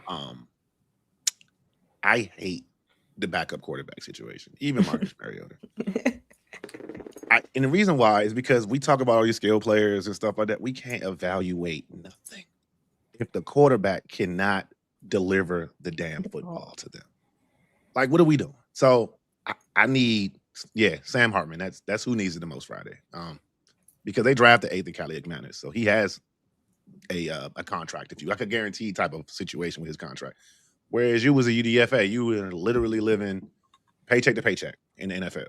And that's kind of how I feel about it. So let me get y'all these rapid position battles. I kind of already gave y'all my first one. And this shouldn't say QB2. It should say QB3, but whatever. Who is your QB3 right now? Ethan or Sam? Who's ahead in your book? I think Kaliak matters. I'm gonna have to go Ethan. My man got the arm arrogance, and he got the physical tools in his body AK taking the to lead. play in the scheme. Yeah. So on Friday? Y'all think Sam gonna have the? I predict Marcus Mariota may play a quarter, maybe, right? Or I don't know. I just know the other two are gonna play the most of the game. Yeah. Oh, is it Sam first and then Ethan, or was it Ethan first? I think out of respect, it's Sam first. It's but Sam I think first. I think we all kind of know what direction it's kind of headed. Yeah. Let y'all know Sam Hartman sold his place. Let y'all know. Oh, Don't for ask me real? how I know. I got a good realtor friend. I'm snitching. Yeah. Wow. You know you out of here, bro. Look, He had a nice. Since the cat of the bag, it was a real nice crib right out the harbor. Oh my god, perfect. But that views, lets bro. you know where his head is at. Like he's never been here to like he's not trying to. Never mind. Let me keep my comments to myself. It's okay, man. Listen, he's good, man. You see the like, guy you know that what? hold Let the me just football for Jaden when Jaden throw the towel at the football. Yeah. That's Sam. Sam can do that job. Yeah. Right? And he'll be fine. He'll get a little deal. Yeah. Let's not be so too disrespectful. I mean, I feel like we're going down a path that we I'm gonna gonna kill him, son. He better show up. He better show up tomorrow, bro. Yeah, that's why I say I'm a kid. Look, man, Dula gotta be out there. Dula got media credentials. I'm trying to be nice. I'm not trying to get him in trouble. I might see him, man. I don't want to hear anything. Sorely out that joint. I'm trying to respect the fact that Dula gotta go out there with them dudes. That's why I keep my comments to myself. Tell Gerard B sent you, bro. I don't know. I don't want them yelling at me. You know what I'm saying? So if they yelling, give him my cell phone number. I got you. And I'll talk to him. Oh, I'm definitely putting it up there. You. Yeah, I can talk a good game. I'm professional. I'll know it was just business. You ain't never yelled at Stephen A. Smith, and I ain't that. So wide receiver, young. Who's in? Who's out, son? Who's in? Who's out? Are we keeping 6? We keeping 7? I think. So in y'all projection, y'all can tell me if you keeping 6 or 7. Yeah. Who your 6 or who your 7? I need to hear from Dula first because he's been out there. He been out there. Yeah, no, I mean for me it's 7. Like it's just 7, and it really gets muddied up because of Jalen Lane. Because if we were talking about receiver play, I think Jalen Lane, if Jalen Lane wasn't such a good punt returner, they would keep 6 and cut Jalen Lane. But Jalen Lane is so good at punt returning that I feel like they have to keep him, right? Yeah. So for me, it's Terry, Diggs, Luke, Jalen Lane, Burks, Antonio Williams, and Diami. I think that it's the real question right now is Diami versus Van Jefferson, and I think they're going to keep Diami unless Van Jefferson goes crazy. Yeah, I agree with that. I just needed a perspective. I feel like we're gonna always keep 7 wide receivers because of that Lane situation. So because I feel like we're gonna keep 7, I do think it's between Diami Brown and Van Jefferson. I do think Van Jefferson's the odd man out. I've been pretty consistent with that. Diami just feels like a glue guy in the room. He feels like he understands what his role is here, and he's just like, I've seen him primarily with second team. They pull him up occasionally to get a couple packages in with first teams, but he just moves like he's a vet in the room. And I think you can stash him on P Squad and nobody's coming for Diami versus if you try to stash Van Jefferson, like Van Jefferson. He got 90 games played, Super Bowl champion. He got some pedigree. Yeah, so I just think they would love to, I think they learned so many lessons from the Terry injury that you just need to have Diami professional wide receivers. Yeah, you need professional wide receivers around at all times. So that's a good piece to have way at the back end of that room. Right. Him and Jaden Bradley duking it down on the practice squad. That's not bad. Okay. That comment right there, cool beans about Luke Bitter and Van and he's Luke's not. Luke's been playing good though, man. Like honestly, I think they love Luke. Also, that's the thing, and he's also a kick returner. But don't be surprised if Luke has a little bit of a special year. I hate how, but I don't think it's about Luke being better. I think it's about Luke being a draft pick and on a rookie deal too. So I think he has more value. That's the value. Too. Like he plays special teams, so it's like even if you feel like Van Jefferson is better than Luke, there's other variables that factor into the decision. Especially when you're with that part of the roster. Luke or Van, but I do don't sleep on Luke. I'm not trying to say he's bad, but I think it goes beyond Luke on hoop, and everybody hooping is different. It's different levels of hooping. You know what I'm saying? Different levels of hooping for sure. What was I going to say just now? Dang, I lost my train of thought. Oh, I hate how Dan Quinn talks about Luke McCaffrey sometimes. It makes me cringe when he describes Luke. He called him a pit bull.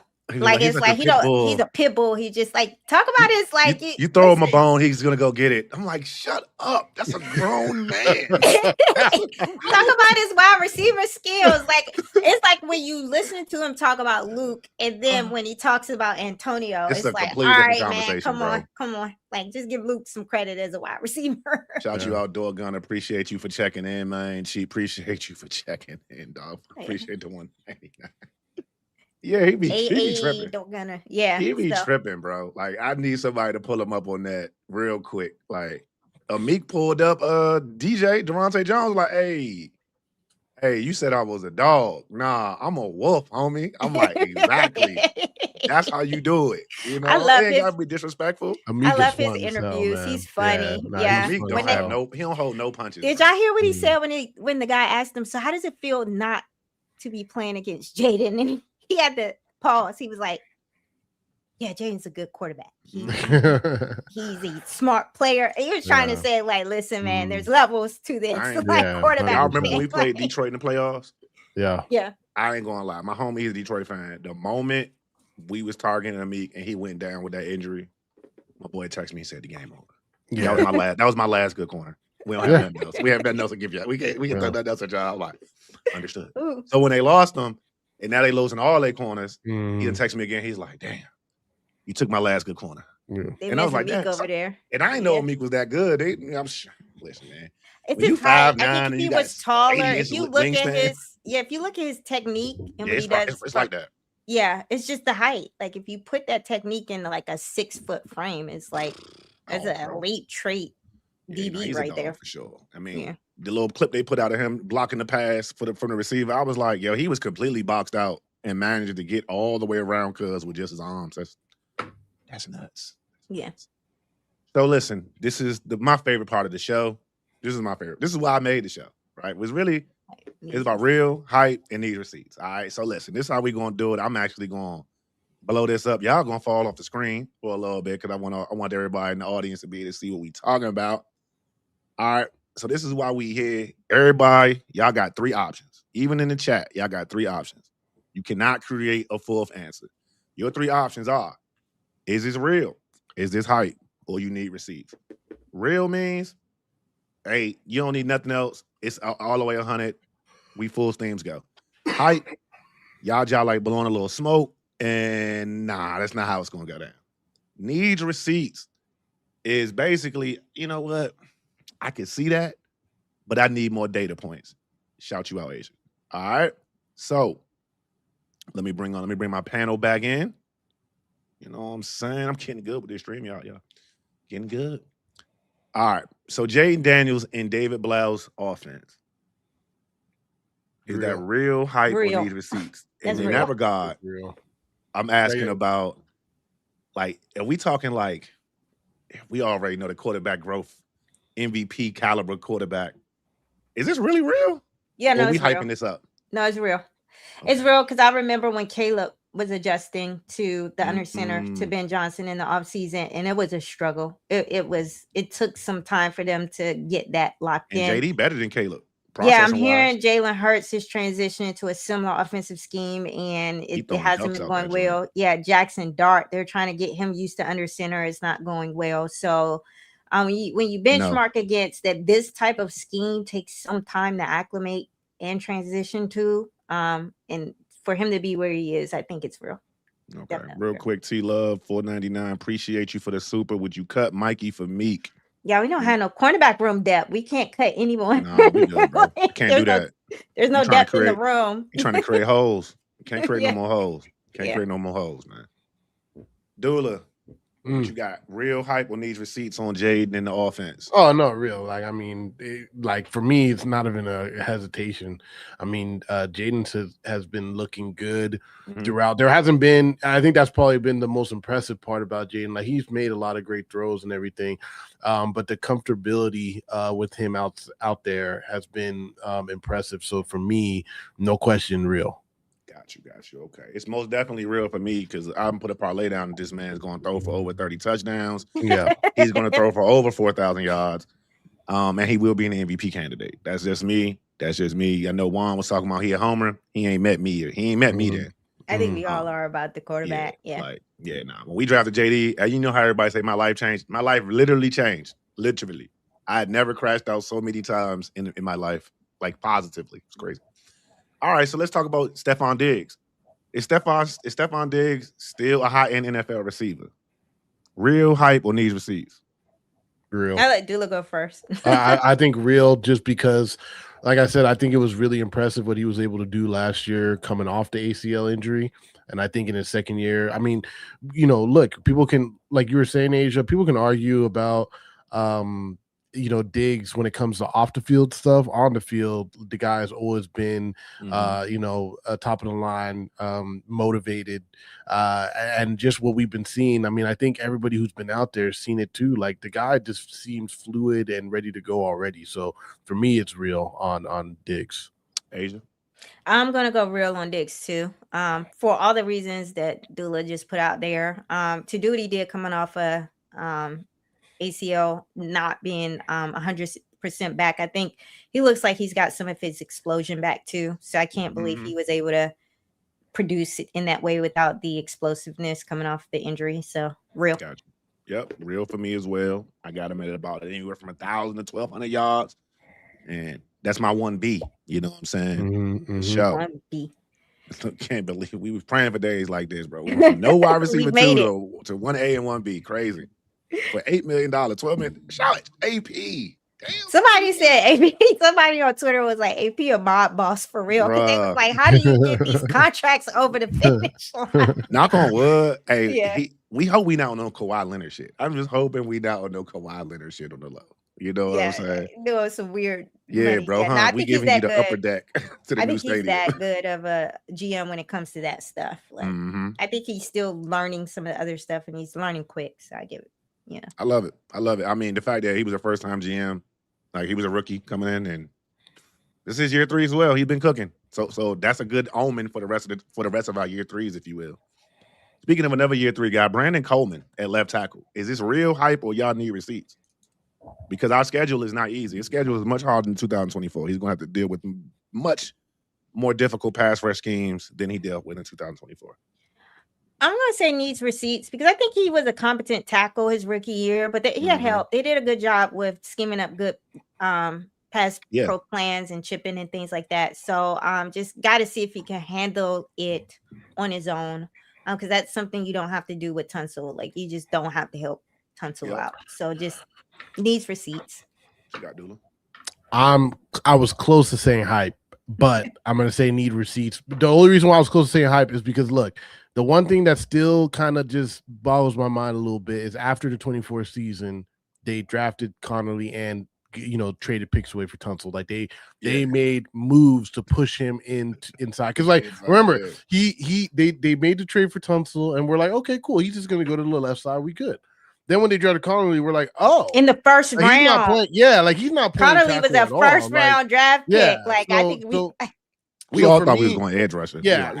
And so for me, it's not even that I don't think he can do it. It's just more of like, I think need receipts is the more accurate answer. But I will say that, like, I'm really teetering between hype and need receipts because I just that's still, it might have been that Houston was calling people being like, yo, Tunsil's on the block, and they were just like, yo, we can get Tunsil. Like they can't pass it up. Because I think Coleman did pretty well at tackle, but it's like there was something about it that made me think. I remember somebody interviewed his coach at TCU and talking about, can he play tackle, because he played guard mostly at TCU. So for me, it's kind of like, is he really a guard or is he a tackle? Like, what is he, right? So I'll say need receipts. I think scouts want to put him at tackle because of his traits. I think that movement ability. I think they want him at guard. I think best basketball player on the team. Yeah, I'll be playing guard. Just letting you know. Like, that's not how that works. Like, if you can hoop, you're a tackle, bro. But also, I think y'all should probably realize by now, I'm not a former O-lineman, but my boy, he is a former O-lineman. He was telling me, look, they push him in the guard. He immediately realized, he played for like 38U, by the way. That was hella funny. Yeah. But when he pushed him in the guard, he realized, this is a slur. It's like being a slot receiver. It's like being a slot. Yeah. If you a tackle and they push you in the guard, it's a slur. You like, I'm washed. I'm not that good. That's kind of. I think that's how Coleman sees it. Exactly. He sounds very excited to be able to step into this Man, role. what? He's That man had looked all- good. Yeah. All Yeah. 32 of his teeth was showing after practice. Yeah. I'm like, I think he's just everybody trying else to died, put dragging he's ass, trying to not put on Coleman. tape that he can be a tackle, right? 'Cause, And like, yeah. Sorry, go ahead. Go ahead, Dula. No, I was just gonna say that also might be why he was MIA for like 5 games last year, right? Like that was another thing. I will never forget being just at the gone. game, seeing him just on the sideline, like, yo, why is he not dressed out? Like these healthy scratches always kind of, we never really got like the full answer about like why. It might have been him just not gelling with Bobby Johnson, whatever. But ultimately, like, yeah, like if he wants to be a tackle and is motivated by that, great. I mean, I thought he played well enough in year one, but I just think you followed it's like when as an account, I used to be an accountant, they say you follow the money. Like I followed the moves of what AP was doing to make me think they don't really feel that consistent with him at tackle, but they are very adamant about like he's the answer for them moving forward. So we'll see. I do agree with you as well, Tim, on this one. The pay difference for a guard and tackle is also a factor. I agree. Yeah, true. I'm I hoping agree. that will motivate him. He's got an opportunity to put out good tape, and I'm Oh, yeah. hoping that Yeah. he's And gonna AP get out gonna here. trade his ass. AP gonna be Yeah, like, you're so- traded. Wait, I have one thing. I mean, I talked to somebody who was a reporter on the sideline that they were more confident about Coleman at tackle than Connerly. So That's what I've been hearing as well. You know what I mean? So like just to say that maybe even for me being like I'm not sure, it seems like other people are. You know what I'm saying? So Yeah. we'll see. I just feel like they should have gave Coleman a little shot at the right tackle a little bit better. Have you seen his play strength? He's too inconsistent for me. Not Yeah. on the blind side. I can't. At least JD can see. No. whatever. I said they should have had Coleman try the right side. Yeah, but if Not- they did, they'd have to put No. Connerly on the No. left. I'm right? talking about last year. Oh, last Before year. they Yeah, even yeah. drafted. Before they Yeah. even drafted. Oh, they Yeah. should have Tunsil Yeah, on the that's- left and then Coleman on the right. Right, that's what I thought they was I gonna was do. shocked that they picked Connerly because that's what Yeah. I really thought they were going to do, and I thought so- they really yeah. needed an edge at that year. They so need I it. really thought they were going to Like edge. I there, don't but know. Like listen. They could have I did don't know. edge, linebacker, corner, so many wide things. receiver. running I back, agree like with you you know what I there. mean. They had a Yeah. lot of things at that point. That was but, a luxury pick, and I was That like, "What are was. we doing?" And we get it. You draft for the trenches or whatever, but nah, bro. Like you had Yeah. It's cool. He got it right this year. A little bit. So let me ask y'all about Joshua Josephs. My bad. Skipped ahead. Odafe Owe as a double-digit sack player this year. That's real hype, or you need receipts? Mm-hmm. Yeah, I'm gonna say- I'm letting y'all know I'm definitely like pinning this. I'm keeping this. I I'ma can't go. say real. I don't think I can, even though I believe he can. Like, All right, dude. he You gotta be out. You gotta we be out there gotta- now. No, I know, and I'm Hey, that's a big I man. gotta be honest too. That's a Oh big no, man. look, I'm in the cut. You know what I mean? I got the camera hiding behind it. You know what I'm saying? Okay. Yeah. No, they don't see me. I'll be hiding. Oh, they Um, don't even see the camera, huh? Yeah, no, that's the thing. a ninja with that. Yeah, exactly, man. Don't be seeing me. But the only reason why I have a hesitation about real was one because of two things. One, I'm talking about the Durante Jones scheme and how things are going to be different. Like a lot of people are going to be getting sacks, I think.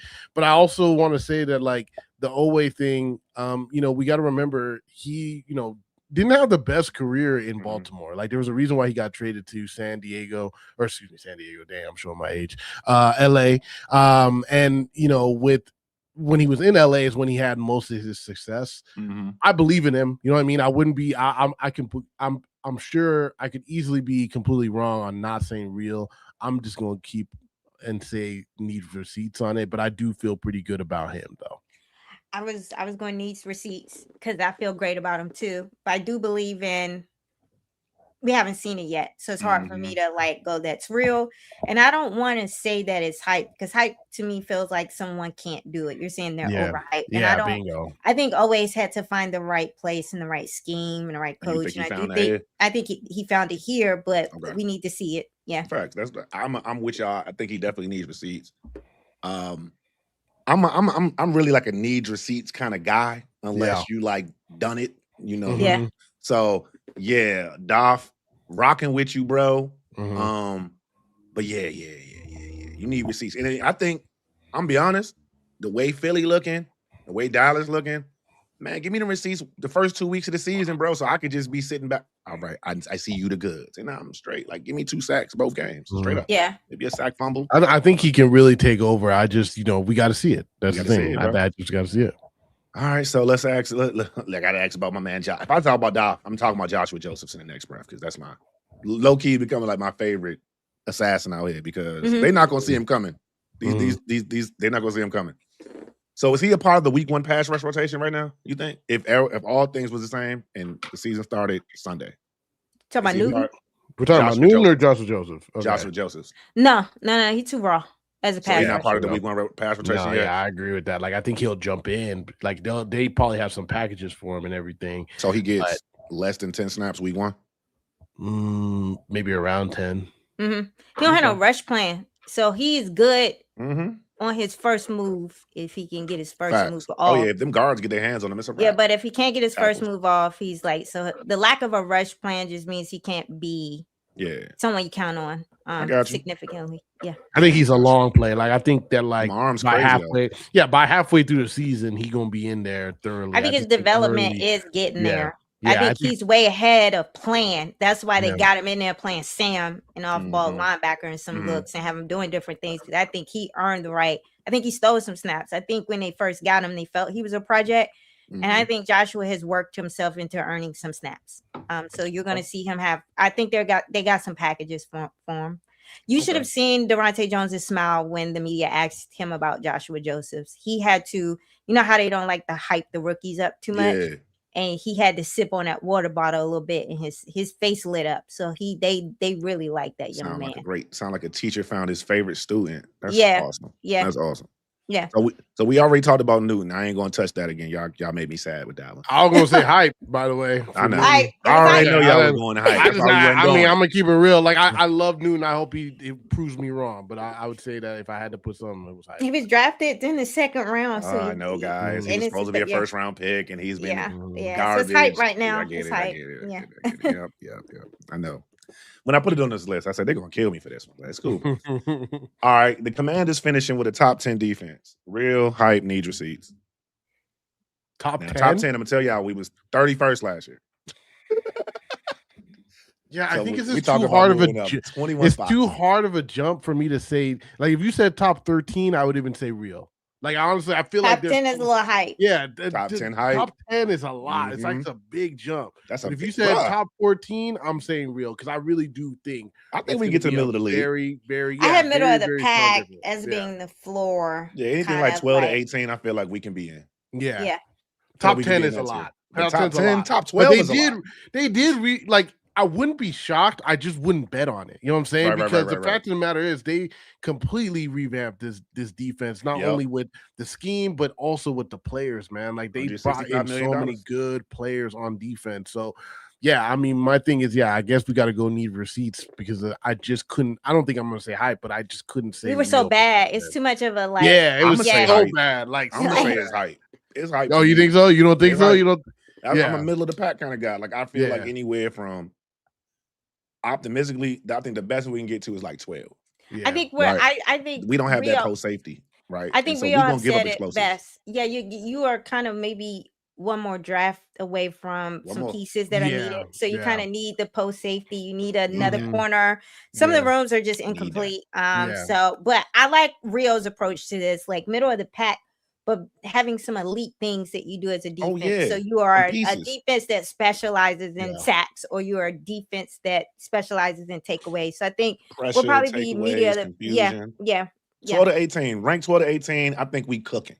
You know what I'm saying? And I think that's where realistically they're going to end up. If they get higher than 12, we might be going to the bowl. Like, just letting y'all know, because defense win championships. You know what I'm saying? T Love got a challenge for y'all. Yeah, I don't know if I can name He 10. put Like, $5 up. Yeah, So like I'm and, gonna and let y'all like, handle this. yeah, and not to be like, deflecting on the question, because I'm not sure if I can immediately. I'd have to go look at rosters. Don't worry, I'm gonna just type in top 10. Seahawks, Yeah. Top 10 Seahawks, defenses. Eagles, Cowboys probably. Let's see. they were If we so gon- bad too, dude. Like, All right, Yeah, so I here we mean, go. they, Here we like go. I think that they've kind of. I feel LA, like They Houston, go to top 10 units. LA for sure. You got Houston, Houston, the Broncos, Seattle Seahawks, Denver.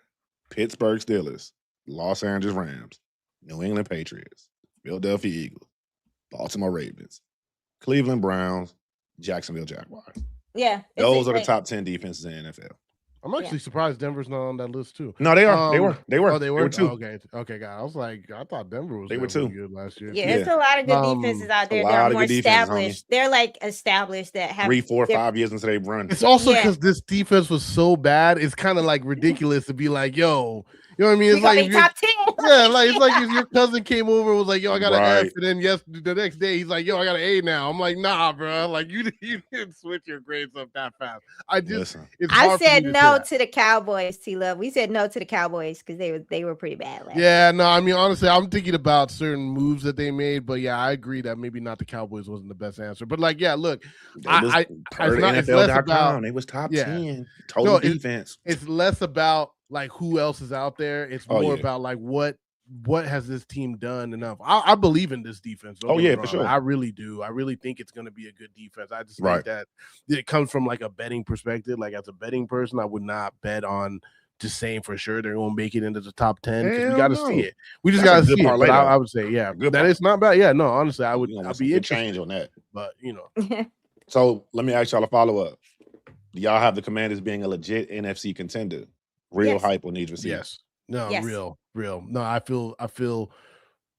Man, I've talked to a lot of people on the sideline. A lot of people like this team, man. And I know it's like easy because it's like, you know, this is the period where everybody thinks they're a Super Bowl contender, right? So we might be looking at this in 6 months, laughing like, what the hell are we talking about, right? But nah, man, I think Jaden is unreal right now. I mean, and I think the defense has looked really, really good, much different. And I think those two combinations, as well as the revamp of the whole squad, the amount of talent that they brought in, I just find it hard to believe that they wouldn't be.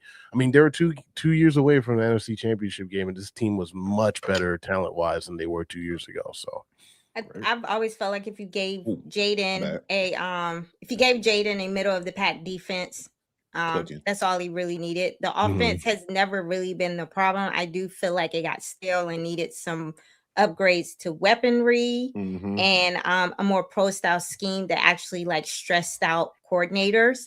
But I think at the end of the day, we have seen this offense be a top offense in the league. Like as much as I get on and kick Cliff's back in, he figured out a way to make that stale playbook a top offense in the league. I don't know. So I'm saying giving him a better scheme is I don't see the offense dropping off. It was always the defense. So I also like to remind people that in the NFL, you have to just win your division to really get there, right? Yeah. So I don't feel that the division is strong. Like I feel like the division is going to always be competitive, but I'm looking at the Eagles. I feel like the Eagles are regressing. Oh yeah. I do. As I was online today and Nagy was like making statements about Joe Burrow, like, yeah, he's got to learn how to read coverages. I'm like, come on, what? He can't read defenses? Who can't read defenses? Joe Burrow?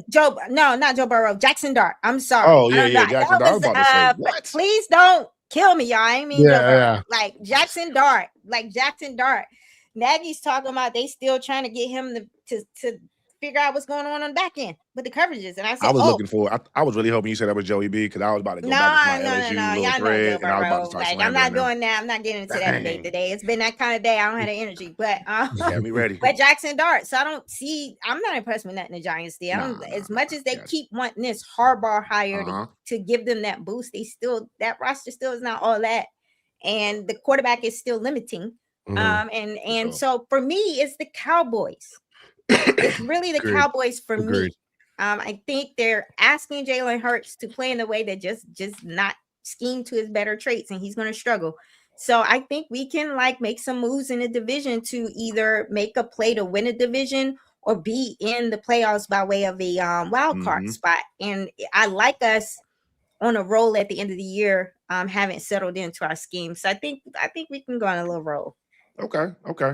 All right, so I got another game for y'all. It's all right. This is how we do it. It's a little final rapid fire. Ain't no speeches. You get 5 seconds each to just answer the question. In the chat, y'all can play along if y'all want as well. Before we do that, though, a quick channel pub. 157 of y'all in here. If y'all watching on live, still in here with us. Woo! Look at y'all. Y'all rocking. We appreciate y'all. Thursday afternoon, Thursday evening before the preseason game. Subscribe up to our channels, Gerard B on Gerard B TV, Asia on the Asia's Analysis, and you got Dula And tell them where you from, Dula, so they can see, so they can know exactly where Yeah, you're from. Win Sports DC, man. Spell it out for them, y'all. Spell it out. Like winning, yeah, WIN Sports DC, man. Nice. we go. Nice. We win in When the I search it up, DMV. you do get a little soccer player. Yeah, that's what I'm saying, man. You put Win Sports, all of a sudden, man, you like, yo, we watching football. You know what I'm saying? So, we just gonna have to keep pumping you out there. You're gonna be good. You're gonna be good. Gotta get that SEO game popping. Yeah, no, 100%. But final rapid fire situation. All right. So again, no speeches. You get 5 seconds. I got my little stopwatch. I'm gonna cut y'all off. Y'all lucky I ain't got my little joint, my little bell. Best player in camp. Dula, you first. Bro, hold on. Can I take a beat? You want to take a breath? No, hold on, because I was like, so many names just went in my head. That's why I let Asia go second. Oh man, best player in camp so far. I'm like just like, are you saying like just the person who's been the most impressive, or like just the best player in camp to you? Not named Jaden Daniels. I'm about to say we got to take the quarterback out. Like we taking Jaden Daniels out. That's the obvious one. Like T Love going crazy. He said, if you from DC, hit the like button. If you like mumbo sauce, hit the like button. Hey, if you like oxygen, hit the like button. It's either I'm gonna say the person. I'm gonna say Owe. I'm gonna say Owe. Owe's been really good. Oh, sorry, my bad. Owe's been really good, man. Oh yeah, I'm gonna say Owe. Okay, what about you, Asia? Since he stole mine, I'm going to go with Joshua Josephs. Okay. Because he is, it's Joshua Josephs. He really is wrecking camp. Yeah, he's wrecking camp, and it doesn't matter if he's running with the 1s, 2s, or whatever. He's just on all of the teams. He's wrecking camp. So. Okay. Yeah. Now, don't be. I almost said Sonny as well, because I just feel like the only problem with Sonny so far. So he hasn't been able to hit people. Like people are like, oh, linebacker play is just hard. They're like, I want him to be more instinctive. I'm like, you want him to kill people? Yeah, like that's the thing. There's so many times where it's like Nick Cross. Like people was like, what's going on with Nick Cross? I was like, no, they play with a level of physicality that they just not unleashing. Exactly. That's why I really want in that little prize program. That's why White tapped him on the back of the helmet. I really want him to play tomorrow because I want him to get. He should play at least a quarter. I mean, I would think they would let him play, let him loose. You know, that's why they got him running with the 2s anyway. Yeah, you know what I'm saying. So biggest surprise. Biggest surprise, Coulson Yankoff. All in out there. Okay. I did not think. I mean, look, he just never been somebody that I felt like was somebody who's going to really contribute. I would say that, and then I would also say Jeremy Reeves as starting safety, because I think I really like Jeremy Reeves. I was surprised because I figured that Will Harris would be that person. I was also surprised that I thought Quan might have a little bit better of a camp being in a new system, but Reeves, being ahead of both of them, I think is also a little bit of a surprise. Okay, Asia, who you got? I want to say the Revo thing caught me off guard because I was on the stream complaining about all the special team safeties not giving us defensive, and my man came in and stole the starter spot, and it just totally threw me off about everything I thought.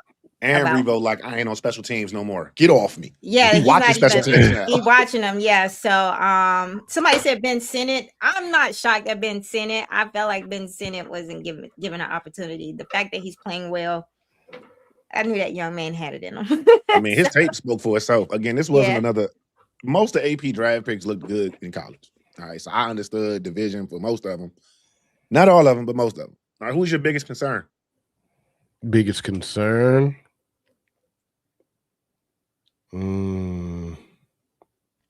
Allegretti and Good Jones. Like, is Allegretti going to come back? And if he don't, what are they going to do at the O-line depth? They need depth. They don't have it. And especially up in the middle. If we talking about attacking one part of the offense, the quickest way to the quarterback is straight up the middle. So, basically for me, Good Jones and this Allegretti thing, like, we need Allegretti to come back. Like we've talked about it. I mean, that the whole Tyler Biadasz being cut, they didn't really address it. It seemed like they were trying to go after certain people. Maybe it didn't work out in free agency.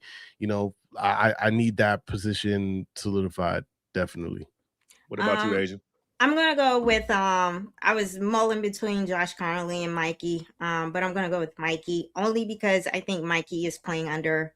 I think he's putting himself under a lot of pressure. I don't think he's playing free, and he seems to be processing slow. I just want Mikey to get out of his own head and play free and fast, and stop overthinking this. And it could be because he may be one of those players who's just a bad practice player because in the open practices makes him feel like he has to do more than he does. But he went out there and got a pick 6. And so that's what I just need to rep consistency if they're going to slot him in as a starting corner. That like we have to have consistent play, rep in and rep out. So it's Mikey for right now. Okay. Friday's game tomorrow. Who's the offensive breakout player? Tomorrow? Mm-hmm. I said Kaytron Allen. We're saying the starters are not playing, and it's just Starters basically are not playing. I think it's Antonio Williams. You got Antonio Williams, so you trusting Sam Hartman out that joint. Okay. I think is he gonna spam him? Where else is he going with the ball? No, don't spam him, man. No, I don't think Terry gonna be out there. I don't think Diggs gonna be out there. So it's like he's like, okay. I think he's gonna look for him. That's just what I saw of him, like in practice. He was out there looking for like the best receiver. Or he like Diggs. He's always open. Yeah, right? Yeah. Especially I think he's gonna be out there cooking the DBs, and he's gonna be open, and that's gonna make it easy on Sam Hartman. So. And who'd you say, Dula? I said Kaytron Allen. Yeah, who's your defensive player? Who's your defensive player? The Jonathan Josephs. Joshua. Yeah, what I say, Joshua Joseph. Yeah, you know, JJ. You know, didn't what I'm saying? We have a Jonathan Jones last year? Yeah, did. Yeah, Jones, like that's why I'm getting confused a little bit. But yeah, no, Joshua Josephs. I just think that, I think he's been really impressive in camp. I think that the O-line doesn't seem to be great for Miami, so I wouldn't be surprised if he got a couple sacks in the game. If he get a couple sacks, I'm gonna backflips. I wouldn't be surprised. I'm working on for that cat. I need some footage.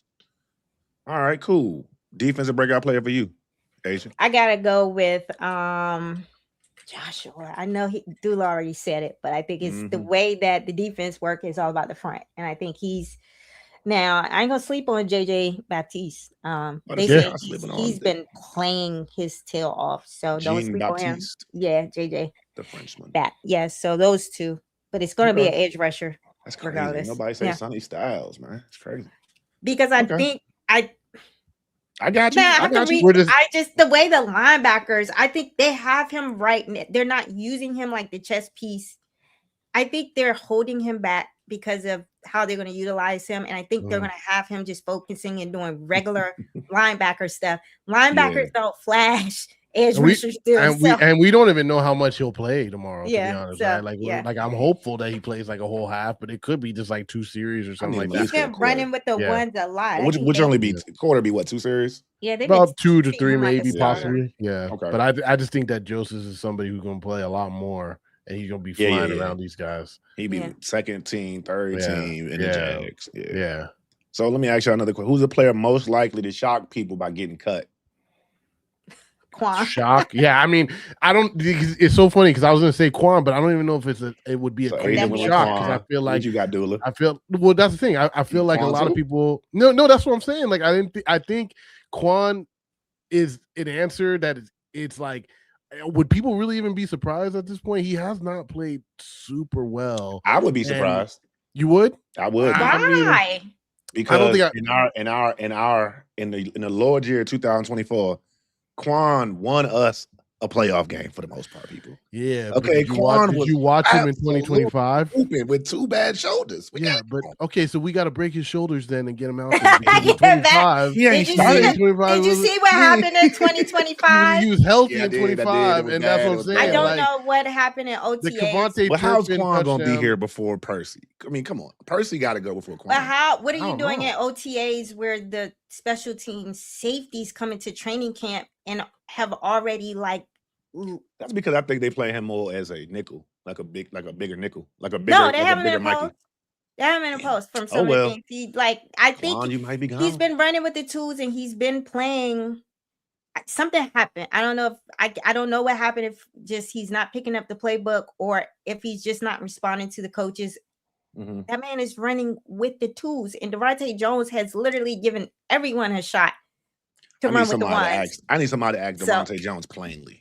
Because Devontae Jones don't hold no.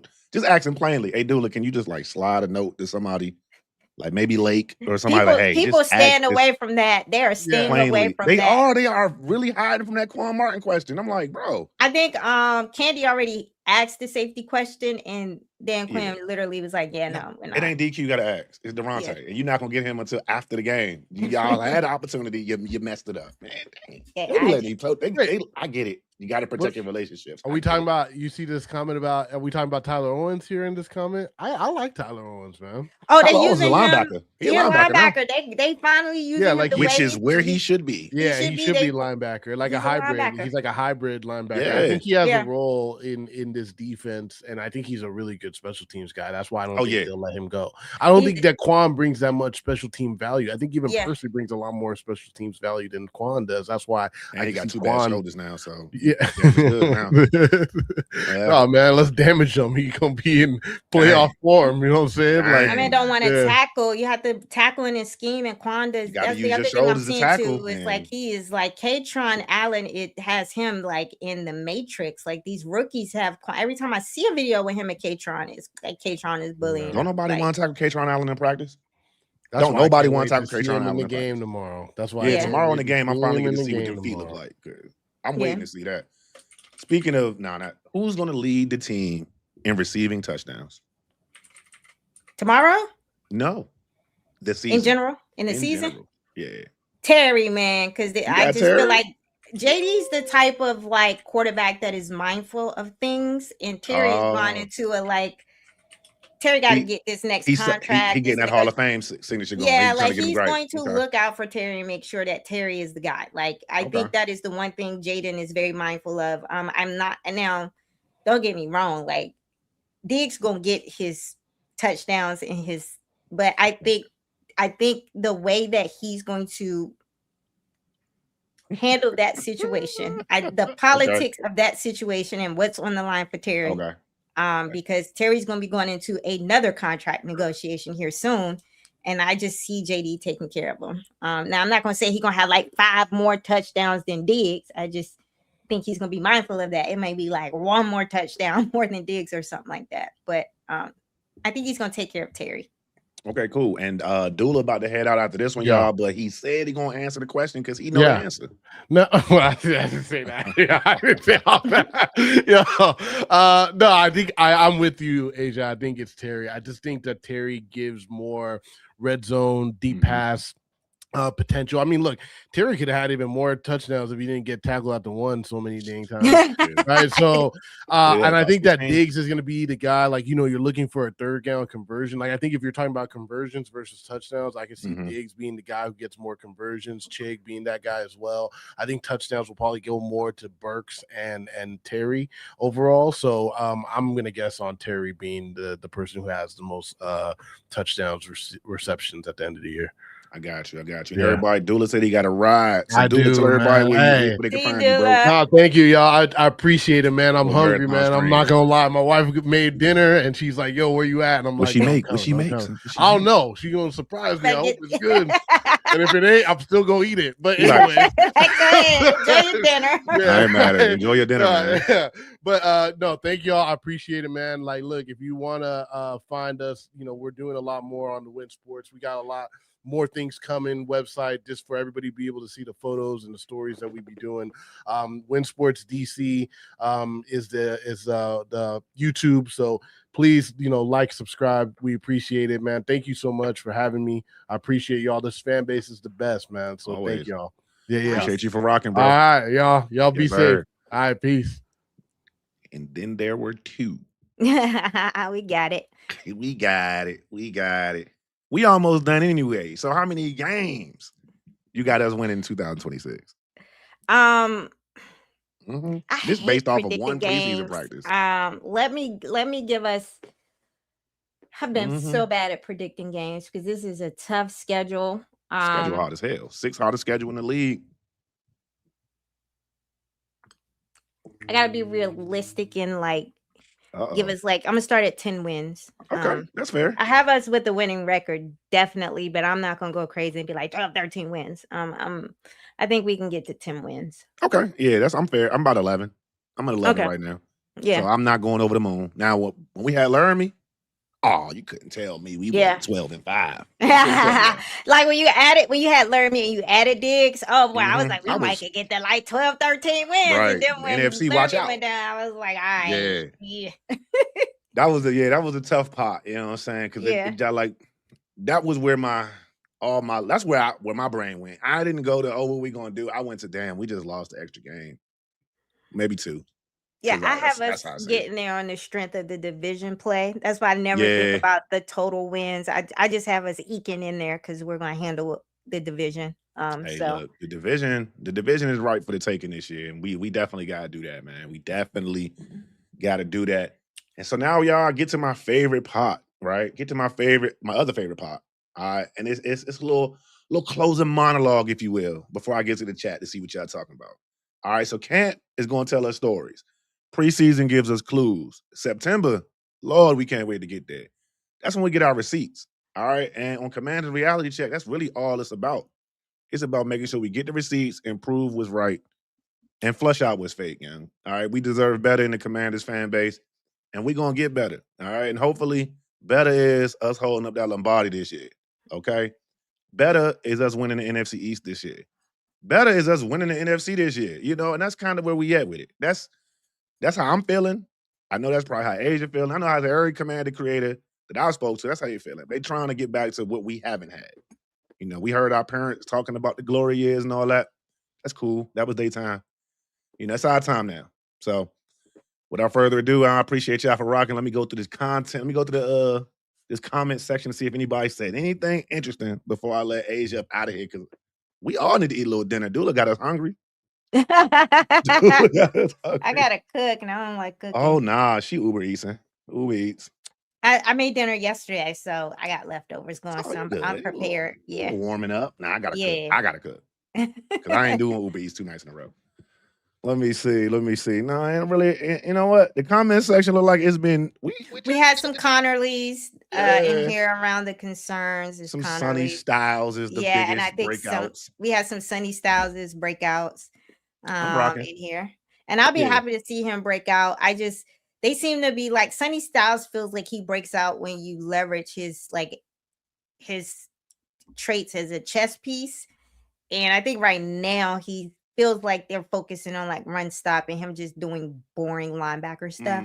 So he's probably going to play well. It's just not going to flash yet until they get into I think a lot of what he's going to do is them getting into the bag of that playbook and opening it up. So I think with Sonny, it got to be exactly what Devontae and Dan Quinn been talking about.